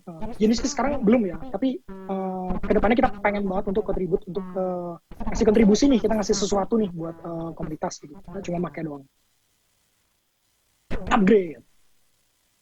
Ini teman-teman pasti banyak juga nih struggle masalah React Native upgrade ya kan. Cerita dulu. Jadi jenis itu kayak yang diceritain tadi, kita mulai di Februari 2017. Kita banyak menu-menu yang pakai list. Salah satunya in and out atau transaction history. Dan itu bisa panjang banget. Kenapa? Karena ini duit orang. Kalian nggak bisa kan kalau misalkan aplikasi lain kan, apalah Gojek gitu misalkan. Kalian lihat historinya itu bisa dipotong. Kayak ya Gojek state aja bahwa wah ini cuma bisa keluar selama 1 bulan histori. Nah kalau jenis kan nggak bisa karena ini masalah duit orang. Duit orang yang harus dipertanggungjawabkan dengan si in and out ini tadi, dengan si transaction history tadi. Jadi kita harus keep nih transaction history sampai kapanpun karena ini data finansial orang gitu, data orang. Nah maka kita butuh list yang panjang banget, dan kalian ingat di React Native 38 itu belum ada yang namanya flat list, belum ada section list, baru ada list view ya, dan itu performanya suck banget, jadi itu struggle banget waktu itu. Kemudian terus kita update waktu itu, React Native kita update di flatlist itu di launching di 43 kalau nggak salah, di release 43. Di Mei kita update tuh, tapi belum dapat nih si flatlist, tapi kita udah ngupdate ke 42 ya, lumayan lah dari 38 ke 42. Habis itu kita freeze, kita terlena dengan kemudahan, dengan development sehari-hari gitu kan, dengan ternina bobo lah dengan development sehari-hari.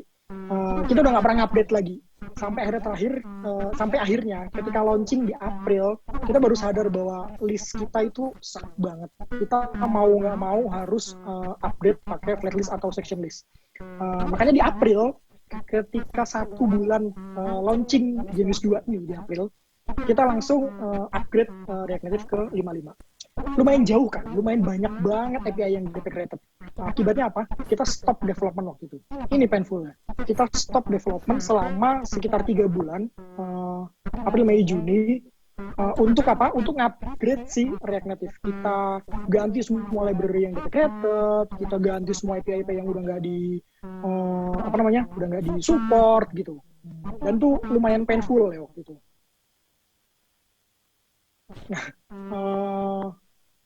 Ya banyak orang bilang gampang, padahal enggak.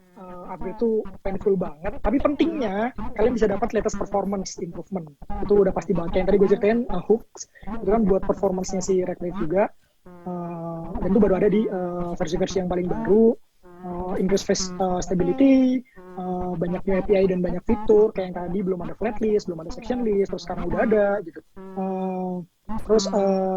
Terus ngikutin breaking changes gitu. Kalau kalian kejauhan, itu udah ada 3 breaking changes misalkan. Nah, kalau dan itu repot kan.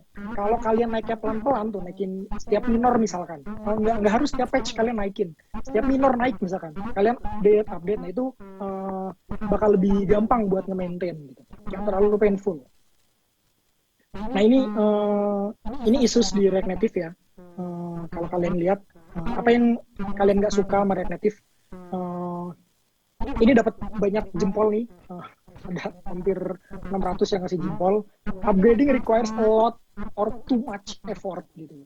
Emang painful banget sih ngupgrade React Native ini. Makanya tips buat teman-teman, jangan pernah nyepelein upgrade React Native. Setiap ada minor naikin aja deh. Gitu. Nyicil gitu. Jangan painful di akhir. Ini tipsnya, ini sebenarnya tipsnya tips ala-ala ya, pasti udah pernah kalian lakuin lah. Sebelum kalian ngupgrade, kalian cek dulu changelog-nya apa dari versi sebelumnya ke versi yang paling baru. Ini udah ada toolsnya, kalian nggak perlu ngelihat div-nya masing-masing commit satu-satu, nggak perlu capek-capek. Nanti gue jelasin ada toolsnya. Yang kedua ini penting banget, third party extension, karena bisa jadi library-library yang kalian pakai itu nggak support sama React Native yang terbaru. Ini penting banget. Jadi kalian mesti lihat satu-satu. Terus isolate the upgrade. Caranya gimana? Bikin branch. Gampang. Jangan di branch master. Dipecat kalian kalau upgrade di branch master. Oke, setelah itu reset simulator. Dia bodoh nih. Oh, kok perubahannya nggak jalan ya? Gitu. Padahal dengan bodohnya kalian nggak reset simulator. Delete app-nya yang bersih. Landry itu pakai Debian install package-nya apa-apa, harus bisa pakai RF di iOS build-nya, udah baru dijalanin lagi. Maka kalian nggak menemukan kesalahan-kesalahan bodoh kayak justru kok belum ada sih. Nah ini tools yang gue ceritain tadi. Sekarang React Native Community udah punya namanya Upgrade Helper. Ini bagus banget, kita juga pakai ini. Bagus banget, penting banget, helpful banget. Jadi dia ada inline comment to help insight dari commit itu, dari div itu tuh apa sih yang berubah gitu. Kalian bisa tahu. Terus nggak cuma itu, set of link-nya kalian bisa ada, misalkan ini perubahan ini, biasanya kan React Native ngeluarin blog ya, blog penjelasan tentang rilisnya ini perubahannya apa. Kayak misalkan tadi balik lagi ceritain tentang React Hook itu apa, nah, itu ada tuh linknya di sini. Terus ada done button, jadi setiap div yang kalian ubah itu ada done-nya, jadi bisa kelihatan progresnya. Nah ini bentuknya ya, kayak yang tadi saya bilang. Jadi paling atas tuh kalian pilih dulu React Native kalian berapa versinya, terus mau diupgrade ke berapa, nanti kelihatan div-nya apa aja, kalian bisa ngikutin satu-satu. Terus yang link tadi itu ada di useful content for upgrading, itu bisa kalian baca satu-satu kalau kalian butuh informasi perubahannya apa aja sih. Oke. Next-nya masalah networking. Udah pada ngantuk belum nih? Belum kok. Oke, lanjut ya.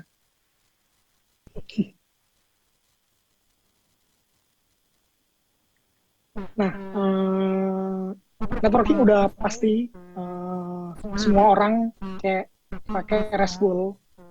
Jenis juga kita pakai RESTful waktu itu. Ini contohnya kita panggil get profile misalkan. Dan waktu itu kita pakai Axios. Ya kayaknya kalau pakai React udah paling gampang pakai Axios lah. Itu terus ada user profile, itu adalah endpoint-nya, kemudian kita provide header-nya. Jadi kita waktu itu pakai RESTful API. Nah, tapi ada kelemahannya nih RESTful API. Kenapa? Coba kalian lihat dashboard-nya Genius nih. Ada berapa call lah coba di sini. Pojok kanan atas itu ada bell, itu ada notification, jumlah notification-nya. Jadi even di dashboard-nya kita harus udah tahu nih jumlah notification yang ada di dalam situ itu berapa. Nggak begitu diklik terus kalian baru query gitu, baru dapat notification enggak. Tapi dari luar aja kita udah tahu nih berapa jumlah notification yang udah ada. Kita perlu query total balance, kita perlu query si foreign currency, data-datanya udah diaktifin apa aja. Karena kalau belum aktif kan nanti tombolnya jadi plus gitu ya, instead of tulisan USD, JPY, out gitu ya. Terus kalian mesti dapetin active balance-nya. Terus di masing-masing tombol shortcut balance itu, shortcut widget itu, kalian dapetin data-data cards, dapetin data-data save it, dapetin data-data billers. Ya kan, kalau kalian klik kan kalian bisa langsung bayar biller kan misalkan. Nah, tapi data-data itu dari mana? Ya dari luar, kita harus udah dapat itu. Biar kalau diklik udah langsung navigate aja. Terus kita perlu dapat data-data cards, dapat data flexi. Bayangin dalam satu dashboard, ini baru widget total wealth widget ya. Itu dia wealth widget. Belum lagi yang bawah-bawah nih, banyak banget kan widget kita, ada widget saver, widget find us kayak tadi gue bilang. Jadi dalam satu dashboard ada berapa kali call coba kalau masing-masing ini pakai satu endpoint. Makanya kita ngelakuin multiple requests. Jadi requestnya banyak banget nih dalam satu dashboard nih. Sekali buka tuh requestnya banyak banget. Boros bandwidth udah jelas karena kita bolak-balik nanya, request, respon. Dan yang paling ribet complicated versioning. Misal gini, Flexi Saver misalkan. Dashboard kita kan full of information ya. Di Flexi Saver kita butuh data Flexi Saver yang ada di dashboard. Nanti kalau kalian masuk ke dalam si Flexi Saver, menu Flexi Saver, itu ada juga balance Flexi Saver dan data-data lainnya. Nah itu kan pakai endpoint yang sama. Kalau misalkan nanti ada kebutuhan di dashboard, kita butuh data Flexi Saver yang lain. Karena tadi pakai endpoint yang sama, maka endpoint ini bisa kita upgrade. Atau kalau mau, karena kalau nggak kita upgrade versionnya, kita pakai endpoint yang sama, skemanya kan berubah kan. Nanti yang di Flexi Saver, halaman Flexi Saver, karena pakai endpoint yang sama, jadinya crash, jadinya kacau, jadinya error. Nah, itu baru satu, itu baru Flexi Saver. Belum request-request yang lain yang banyak banget, dan itu bakal jadi super complicated. Makanya kita hadir dengan solusi namanya GraphQL. Mungkin teman-teman udah familiar juga pakai GraphQL. Kalau React Native ya kawinnya sama GraphQL gitu. Kita juga pakai GraphQL. Kalau dijelasin GraphQL tuh describe your data. Jadi kalau ini contohnya nih, project ada name, ada tagline, ada contributors, terus ask for what you want. Jadi si kliennya ini cuma butuh tagline kan. Oh, dia di screen tertentu dia nggak butuh name, nggak butuh contributors. Ya udah, tinggal minta aja buat si tagline doang. Nggak perlu minta name, nggak perlu minta contributor. Kalau jadi requestnya itu cuma tagline, maka responnya GraphQL juga cuma tagline doang. Dia nggak balikin name, nggak balikin contributors. Jadi makin predictable kan. Kalau misalkan kalian pakai REST, kalian hit si endpoint project gitu misalkan, kalian bakal dapat respon tiga-tiganya. Sedangkan sebenarnya kalian butuhin cuma si tagline-nya doang. Nanti duanya ini kalian nggak expect nih ada changes yang nggak kalian expect, yang nggak kalian duga-duga dan bikin aplikasi kalian jadi crash misalkan atau jadi error. Nah, enaknya GraphQL tuh ini. Jadi, ketika request kalian minta apa yang kalian mau, maka server akan balikin apa yang kalian mau itu. Tidak kurang, tidak lebih. Nah, ini cerita dikit. Kayak yang tadi udah diceritain, kita start Native Project itu di bulan Februari. Tapi waktu itu kita belum ada backend. Jadi backendnya masih arsitekturnya itu masih diperdebatin waktu itu. Kita mau gimana, hubungan antara microservice-nya kayak gimana, terus ke downstream-nya gimana. Karena kita nggak cuma microservice kita kan, kita perlu ke downstream, which is core banking. Kalau kalian pernah dengar, kalau di bank itu ada core banking. Nah, kita perlu berhubungan ke sana juga. Jadi ribet deh, akhirnya kita develop sih front-end-nya aja dulu, pakai dummy. Nah terus di Maret akhirnya kita udah punya set of dicicil pelan-pelan endpoint-endpointnya, baru kita pakai RESTful waktu itu, baru kita integrate dengan si front-end-nya. Maret, April, Mei, Juni kita udah punya sekitar 100 endpoint, 100 API call di Genius ya.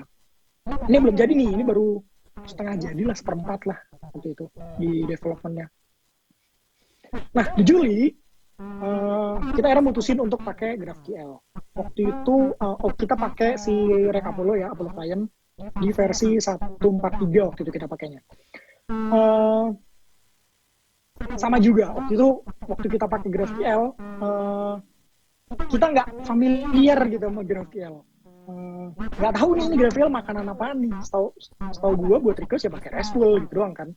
Request respon, dapat body, payload, header gitu doang. Nggak tahu nih sama sekali GraphQL itu apa. Tapi kita berani aja. Oh ini karena kita inovatif. Nah di bulan Agustus kita pusing.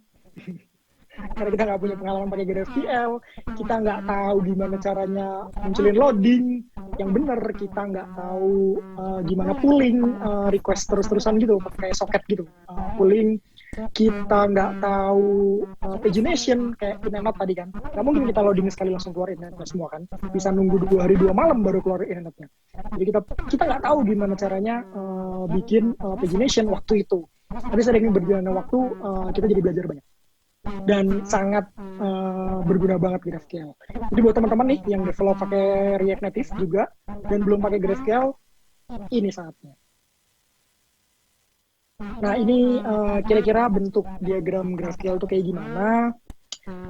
Kalau Genius kurang lebih tidak terlalu seperti ini ya. Jadi dari REST, dari database, dari service-service lain bakal ke Apollo server yang bakal nge-serve GraphQL ke Apollo client, ke web, ke mobile gitu.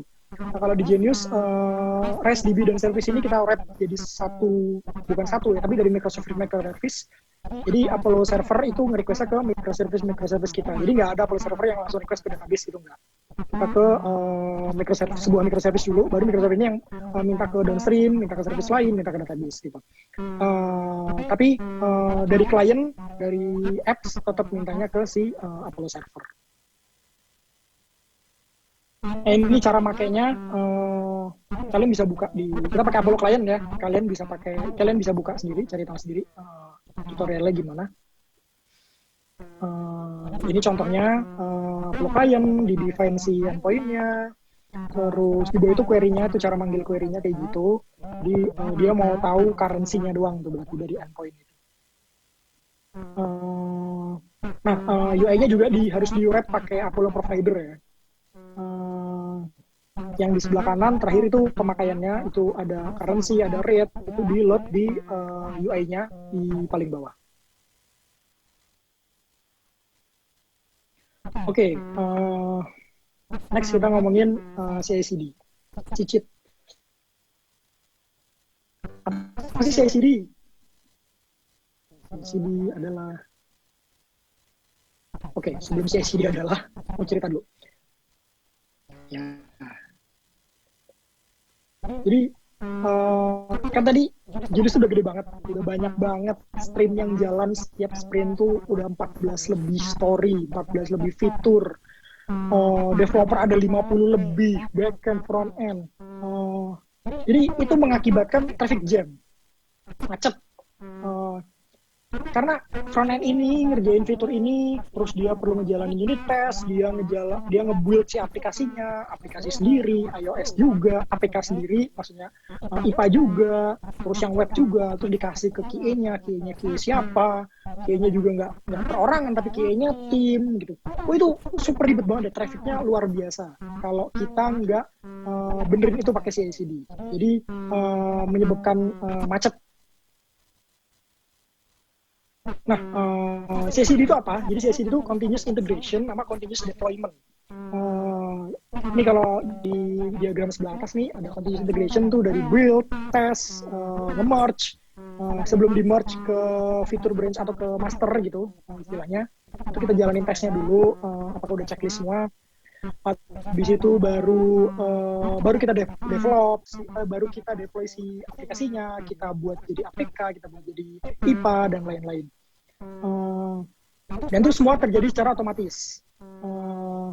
Kayak ini yang sebelah kanan, ini pipeline-nya ya, ini CI/CD pipeline. Jadi pertama ada setup si environment-nya, ngecek out code-nya, bla bla bla bla bla bla, install package, karena setiap mau nge-build kita harus banget npm install kan. Dan lain-lain. Nah, step-stepnya itu akan jalan secara otomatis kalau kita pakai CI/CD. Jadi nggak bakal ada yang kelupaan. Dan juga untuk menghindari ini, kalau di agile web agile gitu, mereka nyebutnya integration hell. Jadi untuk integrasiin branch itu super ribet karena stripnya banyak banget kan tadi. Masing-masing mau masuk ke master, konflik di sana sini. Kan kita nggak mau ngecekin itu tiap hari dong, kita setiap 1 menit kita refresh, kita lihat kan nggak. Serahkan sama CI/CD, apakah itu bisa untuk diintegrate apa enggak, itu serahkan sama CI/CD. Nah, ini CI/CD di Genius kira-kira gini, kita pakai Jenkins ya. Jadi kita push ke GitHub, ke Bitbucket, nanti pakai webhook bakal masuk ke Jenkins, bisa bakal nge-trigger build, bakal ngedistribusin langsung. Jadi kalau developer nih, kita selesai, kita commit, kita kasih komennya di Bitbucket-nya gitu, kita kasih sinyal ke webhook gitu. Udah, developer udah bisa santai-santai. Nanti QA-nya bakal dapat build-nya secara otomatis sendiri. Jadi kalian nggak perlu pakai tools lain yang namanya Google Drive buat transfer APK gitu, nggak perlu. Nah, ini kira-kira bentuknya. Jadi di sebelah kiri itu yang ada di Bitbucket kita, ada di repository kita, itu ada step-stepnya tuh. Yang pertama build and rate-nya, apakah berhasil apa enggak. Jadi nanti dari Jenkins bakal nge-notify ke Bitbucket-nya. Jadi kita nggak perlu buka-buka Jenkins, kita cukup lihat si Bitbucket ini aja. Terus ada build iOS-nya, ada code coverage. Code coverage kita juga cukup strict ya terhadap kode unit test dan coverage testingnya. Itu harus di atas 95,75%, 79%. Nggak boleh kurang dari itu. 0,01 kurang dari itu bakal kita reject si apa namanya, pull request-nya. Nah, ini sebelah kanan report code cough-nya. Nanti si ACD-nya bakal secara otomatis nge-report si code cough-nya ke dalam si repositorinya. Kita bisa lihat masing-masing div-nya, masing-masing file yang berubah. Kita lihat tuh yang kedua dari bawah tuh code cough-nya naik. Nah, itu berarti bagus. Yang lainnya stay karena nggak ada perubahan yang lain berarti. Nah, yang sebelah kanan ini yang tadi gue ceritain, itu Slack. Itu screenshot message di Slack. Yang tadi gue bilang, kalau si developernya udah selesai nge-commit, terus ngasih komen untuk nge-build, udah selesai. Nanti QA-nya bakal nerima build-nya secara otomatis dan dikirim pakai Slack. Jadi kalau kalian nggak tahu Slack, Slack itu ini ya, buat komunikasi, kayak WA. Cuman kalau di startup tuh, biasanya pakai Slack, biar fancy aja. Padahal sama kayak WA. Nah, itu secara otomatis nanti QA-nya bakal nerima si build-nya, dia bakal nge-download sendiri, dia bakal tahu tuh perubahannya apa, tiketnya tiket apa, jadi secara otomatis. Gampang kan? Oke, ini kayaknya pelajaran yang terakhir tentang crash reporting. Karena kita ada lebih dari 5 juta download tadi itu, kita perlu banget nge-monitor crash yang terjadi di aplikasi kita di production. Marah-marah mulu orang-orang, jadi kita perlu monitor. Nah, cuman ada PR-nya nih, karena kita pakai React Native. Kita nggak bisa monitor crash-nya di App Store, di Play Store. Kalau kalian lihat di Play Store tuh, kan ada kan setiap crash, kalau di report ada log crash ya kan. Dia cuma sampai di level Java-nya doang. Java-nya apa? Ngelupain exception doang, udah gitu doang. Kita nggak tahu ini. Sedangkan kita kan nge-developnya di Java-nya kan cuma main activity doang kalau React Native kan gitu kira-kira ya. Selebihnya ada di React Native-nya, semua logiknya ada di React Native-nya. Dia juga pakai Firebase, sama aja bohong. Firebase juga cuma sampai level si native-nya doang. Nah, kita pakai tools yang namanya Bugsnag. Kenapa kita pakai Bugsnag? Karena Bugsnag bisa ngeluarin trace sampai level React Native-nya. Detail banget, sampai di line keberapa kalian tuh crash tuh detail banget. Kalian bisa tahu. Even kalian bisa tahu ini next ya. Nah, nanti ada contoh screenshot Bugsnag. Ini gue jelasin dulu cara pakainya. Jadi bisa secara otomatis tuh nanti dia bakal ngirim semua reportnya ke si platformnya Bugsnag, atau kalian bisa nge-trace si masing-masing. Kalau kalian nggak yakin dengan sebuah line, kalian taruh aja tuh di catch-nya, kirim Bugsnag notify error. Nah, ini contohnya kayak tadi gue bilang. Nah, ini berarti ada error nih. Di cannot read property current card ID undefined. Di bawahnya ada detailnya, ada di line keberapa, berarti ada di line apa tuh, card detail type.component.js line 38. Selain itu juga kita tahu ini ada di OS berapa, ada di Android apa, itu device yang dipakai itu apa, pakai Xiaomi, pakai Samsung, dan lain-lain tuh kita ada reportnya di situ. Jadi gampang. Atau kita mau cari tahu nih, tiba-tiba pagi-pagi nih di weekend yang indah gitu, tiba-tiba production support kita report. Jadi kok banyak yang crash ya di Xiaomi apa gitu. Nah, kita nggak bisa replicate dong, kita nggak tahu dong, kita nggak megang device Xiaomi. Nah, kita tinggal buka Bugsnag, kita tinggal cari Xiaomi-nya apa, kita tanya ke customer-nya, detailnya apa, Xiaomi-nya apa, pakai seri apa, pakai OS apa, Android berapa. Nanti kita bakal tahu, oh ini ternyata crash-nya di sini. Even jamnya juga, kalau dia report di jam 10, di sekitar jam 10, nah itu lebih bagus lagi, kita bisa ngefiltering itu. Jadi bagus banget deh Bugsnag. Nah, lebih bagusnya lagi, dia bisa secara otomatis bikin tiket di Jira, tiket di Trello, kalau kalian mungkin pakai Trello ya. Jadi tinggal buka aja trace-nya, bugnya yang mana, kalian assign orangnya, tuh ada Lutfi Aprianto tuh, itu tinggal desain, nanti si Jira bakal bikin tiket otomatis, tiket bugs, atau Trello kalau kalian pakai Trello, tiket bug secara otomatis. Nah, pelajarannya udah semua sih sebenarnya. Ini beberapa yang mau gue mention tentang lesson learned yang dapat sama si Genius. Cuman kalau gue bawain di sini mungkin terlalu panjang, jadi gue mention aja di sini. Yang pertama performance. Pasti kalian pengen tahu gimana caranya performance kan. Sebenarnya kita udah pernah ngadain talks tentang performance, spesifik tentang performance. Karena kalau di Jawaban ini panjang banget tentang performance. Banyak banget pelajaran yang udah jenis dapat tentang performance. Nah, kalau kalian mau, sekali lagi kalian bisa masuk update.id request sama Kak Jani, aku minta talks tentang performance dong, nanti kita bikin, oke? Yang kedua masalah navigation, ini masih struggle juga di kita. For information kita pakai React Navigation, tapi banyak yang belum dihandle sama React Navigation, jadi kita banyak banget workaround-nya pakai navigation. Terus animation juga penting banget, karena orang biasanya suka pakai iOS itu atau Android itu karena animasinya bagus gitu kan, animasinya smooth gitu. Iya, animasinya emang ningkatin user experience yang gede banget. Cuman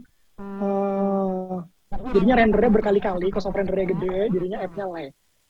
Ada beberapa tips sih untuk pakai animasi. Makanya di Genius sekarang nggak terlalu banyak animasinya, karena kita ngeri-ngeri sedap juga nih pakai animasi. Ada beberapa tips sih, contohnya pakai Usenative Driver yang dikenalin sama React Native ya, buat pakai si animasi itu. Responsive web juga penting banget, karena kalian tadi cross platform tadi, kalian pasti kalau nyoba webnya cuma udah di layar gede gitu doang, padahal enggak. Kalau kalian kecilin, kadang ya UX kalian tuh resek tuh. Kalian mau misalkan ada 3 kolom tuh, ternyata kalau gambarnya kecil, kolomnya pindahnya ke bawah gitu. Kalian nggak aware akan itu gitu. Makanya kalian harus perlu keep in mind bahwa di web itu juga harus responsive. For information, kita pakai library yang namanya Uranium buat handle si responsive itu. Oke, sekian. Terima kasih teman-teman. Kalau mau nge-share kebahagiaan ini, ilmu-ilmu ini di sosial media, jangan lupa mention gue di Lutfi Aprianto. Thank you. Back to Jani.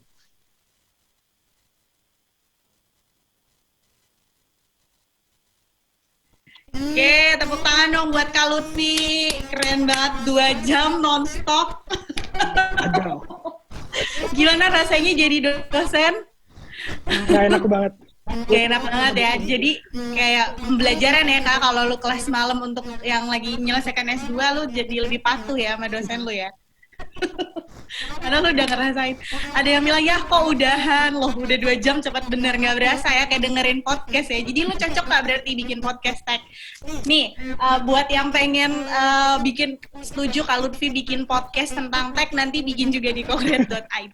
Nah, dari tadi thank you banget Kak Lutfi, keren banget presentasinya. Bahkan aku juga yang bukan anak tech aja nih, aku ternyata di balik in and out itu ada perjalanan yang panjang di tahun 2017 ya untuk bikin in and out yang rapih banget gitu. Terus tadi aku bisa simpulin bahwa kalau misalkan pakai React Native itu lebih efektif, lebih murah juga gitu kan.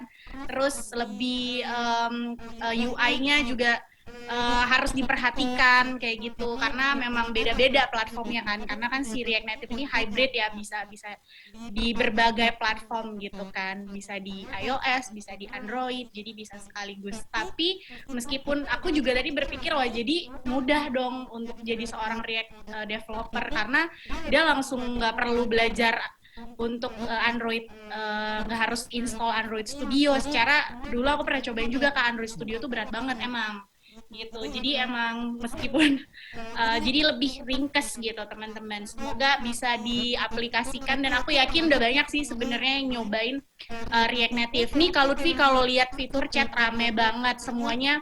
Ada yang bilang Kak Lutfi lucu banget, ya emang lucu banget. Kak Lutfi ada bakat nih jadi tech selebgram ya Kak Lutfi ya. Nah, dari tadi mungkin Kak Lutfi udah mention juga, jadi kalau misalkan teman-teman tertarik nih, nextnya kita bakalan bahas apa lagi seputaran teknologi, seputaran tech di Genius, itu bisa banget, boleh banget langsung ketik aja di Concrete.id. Aku pasti baca semua saran, masukan dari teman-teman. Misalkan Kak Jani, nggak apa-apa mention aja juga nama aku juga gitu di thread itu. Kak Jani, kita dari rakyat Ciputat misalkan, atau kita dari rakyat Bekasi, kita mau dong belajar tentang ini gitu. Dari teman-teman di Genius kita welcome banget. Dan tadi kalau Lutfi bilang kalau bisa seru banget bikin di offline. Terus ada yang chat, iya biasanya kalau acara offline Concrete ada snacknya. Ya, kita berdoa ya, semoga pandemi ini segera berlalu, jadi kita juga bisa ngadain secara offline. Tadi ada yang bilang juga, kapan-kapan ada yang di Jogja. Udah, waktu itu kita udah pernah ngadain ya, malah awal tahun ini, sebelum pandemi menyerang tuh kita ke Jogja, kita pasti nyamperin kota-kota di seluruh Indonesia. Oke, Kak Lutfi, sebelum kita jawab beberapa pertanyaan, karena waktunya udah terbatas juga nih, Kak Lutfi, mungkin boleh minum dulu, chill dulu. Tadi ada yang bilang, sambil ngopi juga nggak apa-apa, Kak Lutfi, gitu. Perhatian semua teman-teman yang ikutan hari ini pada perhatian. Ada yang bilang bahas GraphQL. Jadi kita waktu itu udah pernah juga bahas GraphQL.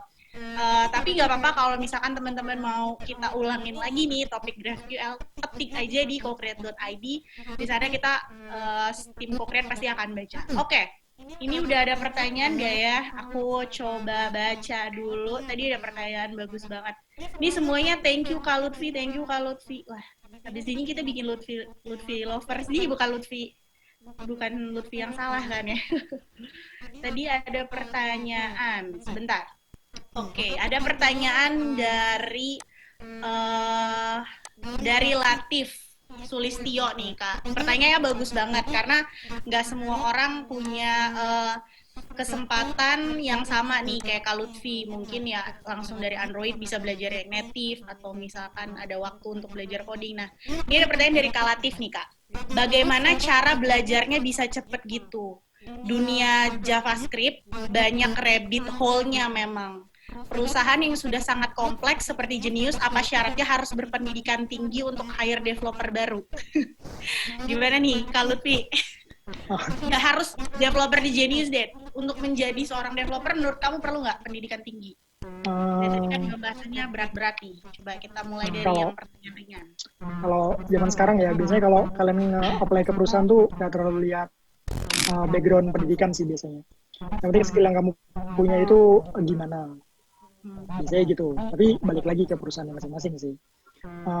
Kalau di Genius juga yang penting kamu bisa, kamu ngerti, pola pikir kamu bagus, rasa ingin tahu kamu gede gitu, dan cara belajar kamu cepat, ya pasti diterima gitu. Jadi nggak perlu lulusan Stanford lah di Indonesia. Oke. Nah, Kak Lutfi, tadi kan ada nyebutin soal UI Kit kan, aku penasaran. Jadi tadi Kak Lutfi nyebut adalah kalau misalkan ada developer yang baru join nih di Genius, dia kan bakalan langsung tahu nih button hijau ini udah ada atau enggak gitu kan. Nah, sebenarnya kalau di Genius tuh ada pair programming dulu nggak sih buat developer baru? Pasti ada. Kita nyebutnya buddy program. Jadi developer yang baru masuk, apalagi developer kan, orangnya kebanyakan introvert gitu kan, kayak mau makan siang gitu pasti mereka nggak punya temen gitu kan. Kayak mau ngobrol gitu nggak enak gitu. Karena kita ada buddy itu tadi. Selain ngajarin hal technical, karena toolsnya pasti banyak banget. Kalau begitu masuk Genius tuh kalian pasti kayak wah, overwhelming, banyak banget toolsnya, istilahnya banyak banget. Nah, ada yang namanya buddy itu tadi, dia bakal kenalin satu-satu dan nemenin kalian. Masuk pair programming juga. Oke, saya tadi di atas ada beberapa yang nanya soal itu juga. Oke, kita balik lagi ke pertanyaan. Gimana Kak? Nggak cuma yang teman-teman baru yang pair programming. Udah senior juga biasanya minta pair programming biar cepat misalkan buat ngedevelop sesuatu. Iya. Biasanya kalau dikerjain dengan 2 orang jadi lebih cepat ya Kak. Ada yang lebih jeli gitu kan. Mungkin kita matanya siwer gak ngeliat, terus karena pair programming jadi lebih kelihatan nih apa yang dikerjain gitu kan. Oke Kak, kita lanjut ke sesi Q&A. Ada yang bertanya nih Kak, ini sesama Kak Lutfi juga, tapi ini bukan Lutfi Dwi, ini namanya Lutfi Fajar. Nah, pertanyaannya, ini ada banyak banget nih, pertanyaan ada 3. Yang pertama dulu nih, ketika melakukan technical stack shifting dalam company, pertimbangan apa aja yang diambil? Bagaimana dengan manpower-nya? Apakah start dengan small team dimulai dari pilot project atau langsung whole team? Nggak semua ngubah teknologi ya. Kadang kalau kita mutusin buat nge-rewrite sesuatu, ya itu ngubah teknologi juga sih. Maksud gue, ngubah arsitektur tertentu, kita pakai teknologi yang sama, tapi arsitekturnya ternyata ada yang paling baru tuh. Itu biasanya emang lebih aman kalau kalian nyobanya dengan small team dulu, POC dulu, proof of concept. Kalau di Genius misalkan udah ada 10 fitur gitu, maka kalian mulai dengan satu fitur dulu. Terus kemudian dipresentasikan ke teman-teman yang lain gimana persepsinya, gimana penerimaan mereka terhadap implementasinya. Itu cara paling aman. Soalnya kalau kalian langsung shift gitu ya, itu kalau gagal itu fatal banget. Banyak banget resource yang terbuang. Resource duit, resource tenaga, resource waktu itu bakal kebuang. Jadi better pakai tim yang kecil dulu. Kalau udah proof of konsepnya di accept nih sama semua orang, semua stakeholder, baru bisa di kick off project yang the whole besar. team ya, gitu Kak. Oke, pertanyaan Kak Lutfi yang kedua adalah, dengan Genius sekarang yang sudah mature, bagaimana mendistribusikan knowledge tech stack baru ke seluruh tim? Ini untungnya kerja di Genius ya, teman-teman kalau yang tertarik boleh loh. Gitu sih. Karena kita udah ngedefine culture-nya itu bagus banget. Jadi misalkan sama atasan gitu, sama lead kita, front end lead gitu, itu kita kayak udah nggak ada batas gitu, kayak hampir nggak ada batas, komunikasinya santai banget. Jadi transfer ilmu itu cepat banget dan nggak ada, biasanya kan ada lingkungan yang toxic gitu, ada orang yang sok-sokan, sok ngerti, dia nggak mau ngajarin. Di Genius itu nggak ada sama sekali. Gue juga nggak tahu kenapa kayak gitu ya. Udah kebentuk dari awal mungkin. Jadi seru aja kalau kita nggak, kita tinggal ngomong ini gimana caranya. Tapi emang susah yang ngebentuk culture itu. Selain itu ada cara lain lagi ya. Untuk ngubah dari intangible knowledge jadi tangible knowledge itu, kita ada yang namanya Wikipedia of Genius. Nah, kita taruhnya di Confluence. Semua dokumentasi apapun itu ada di situ. Jadi kalau ada new joiner, biasanya bisa baca docs-nya di situ. Buat transfer knowledge juga. Cuman saya berani taruhan sih developer biasanya malas baca dokumentasi kan. Oke. Jadi ya dikomunikasikan aja ya, karena communication is matter gitu ya. Jadi gitu cara mendistribusikan knowledge-nya bagaimana ya, dengan berkumpul bersama dan bertanya aja kalau nggak tahu gitu ya, atau ada sesuatu. Ya, dan biasa kan kita ada huddle, ada macam-macam kan, ada town hall dan sebagainya. Jadi ada banyak forum, ada banyak tempat untuk menyuarakan isi hati, isi kepala, ide segala macam gitu. Karena salah satu nilai bekerja di value bekerja di Genius adalah be an owner gitu. Jadi ya be an owner. Jadi boleh menyampaikan pendapat karena merasa ini adalah milik bersama gitu. Nah, pertanyaan ketiga adalah bagaimana menjaga agar code tetap clean. Ini disapu kali kayak code.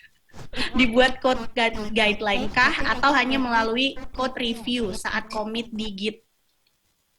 Bagaimana?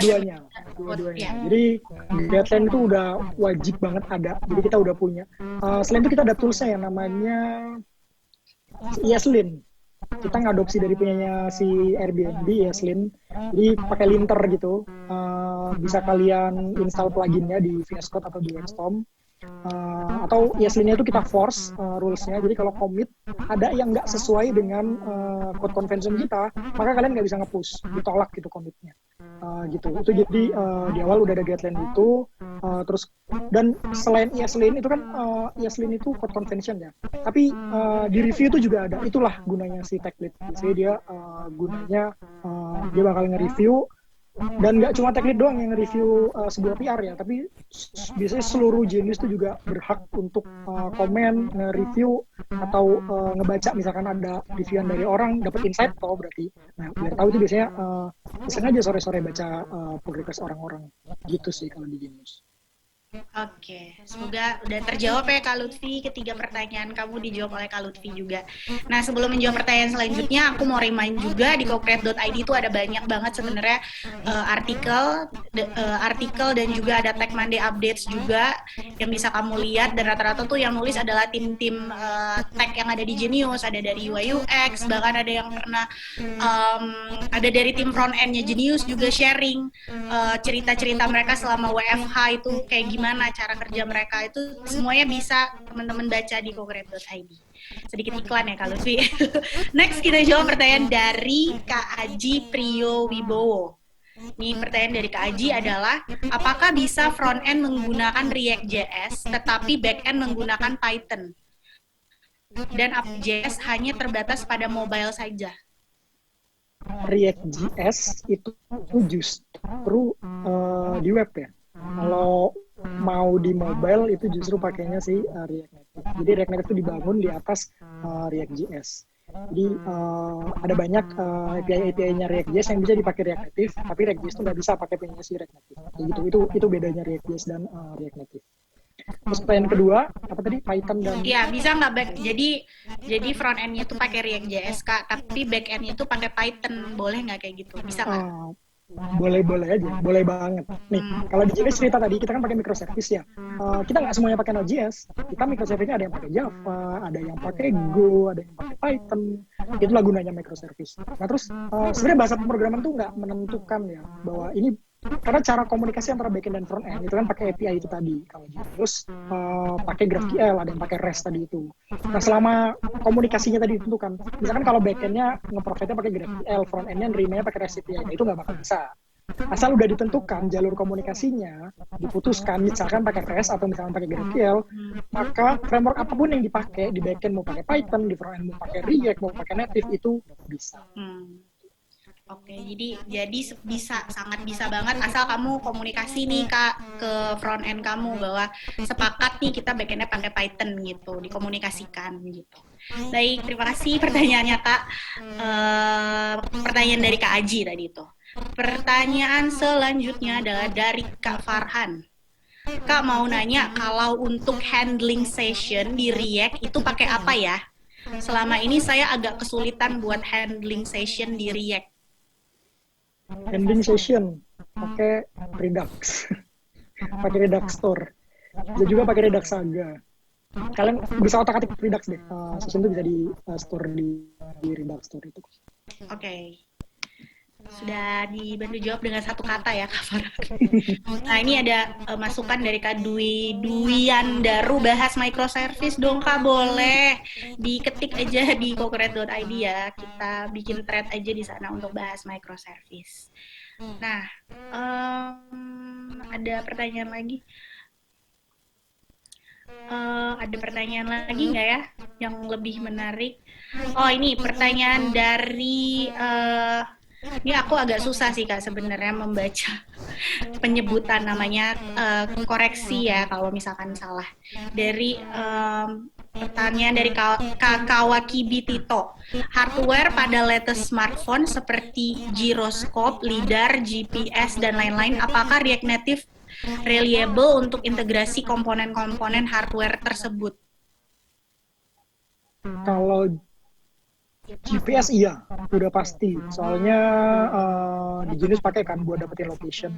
Buat gyroscope dan lidar, Genius sih nggak pakai ya. Tapi saya yakin ada orang yang udah bikin library untuk nge-handle si gyroscope dan lidar. Asal SDK-nya disiapin sama si provider smartphone-nya. Misalkan Samsung, dia pakai gyroscope. Nah, mereka udah nyiapin tuh SDK-nya. Kalau ada sih apapun tuh bisa. Oke, kita jawab dua pertanyaan terakhir Kak, karena waktu sudah cukup terbatas nih.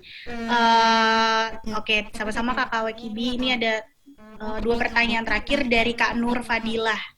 Bagaimana caranya resize APK ke klien supaya lebih ringan Kak? Nah, kalau APK ya, kalau di Genius itu kita ngebagi 4 si APK-nya. Jadi sebelum kita upload ke Play Store tuh, itu kita bagi 4. Based on arsitektur Android-nya masing-masing. Kan ada yang ARMAB 57 apalah bla bla bla itu. Nah, itu kita bagi 4. Makanya size-nya jadi lebih spesifik, nggak semua arsitektur dalam satu APK itu bakal gede banget, bakal 100-an MB gitu. Kan kalau dibagi 4, sekarang itu Genius masing-masing itu paling sekitar 40-an MB. Oke, nah Kak, karena udah jam 9 pas banget nih, paling ini pertanyaan terakhir dan pertanyaan penutup, karena ini ada 2 orang sih kurang lebih yang pertanyaannya hampir sama. Masa depan hybrid app development untuk React Native apakah cerah? Dan boleh diceritain sedikit, disimpulkan sedikit dong pengalamannya menggunakan React Native gitu Kak.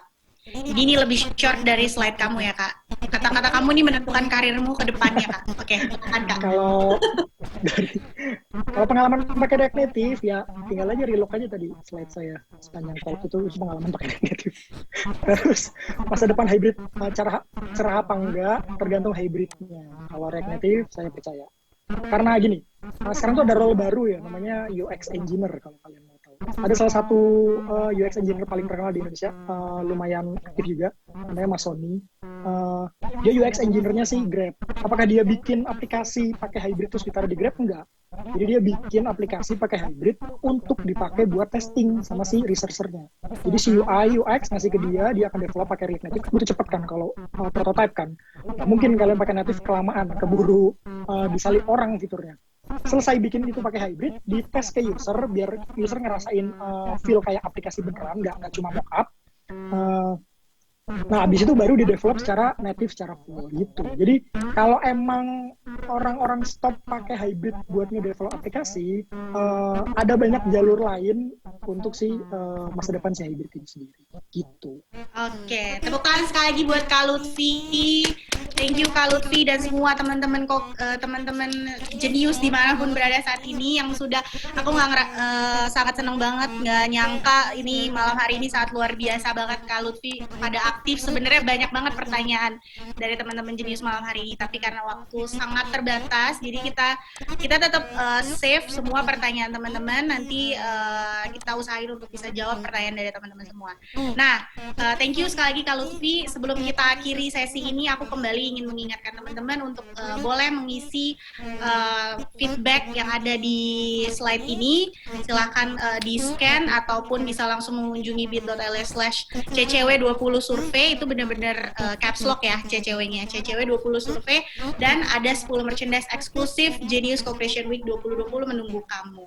Dan thank you, kita sudah sampai di akhir sesi hari ini.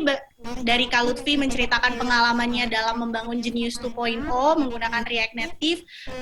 Kita mungkin boleh tepuk tangan dulu secara virtual, ada reactions di bawah. Mungkin teman-teman bisa nih pada bilang thank you sama-sama semuanya. Mungkin boleh nyalain kamera, kita bisa foto bersama malam hari ini ya. Jadi kita bisa lihat ada berapa orang nih penanya-penanya tadi. Kita foto ya.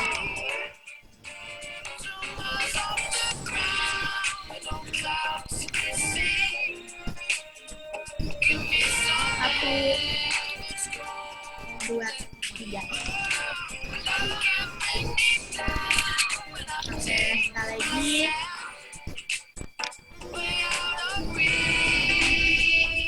Satu, dua, tiga.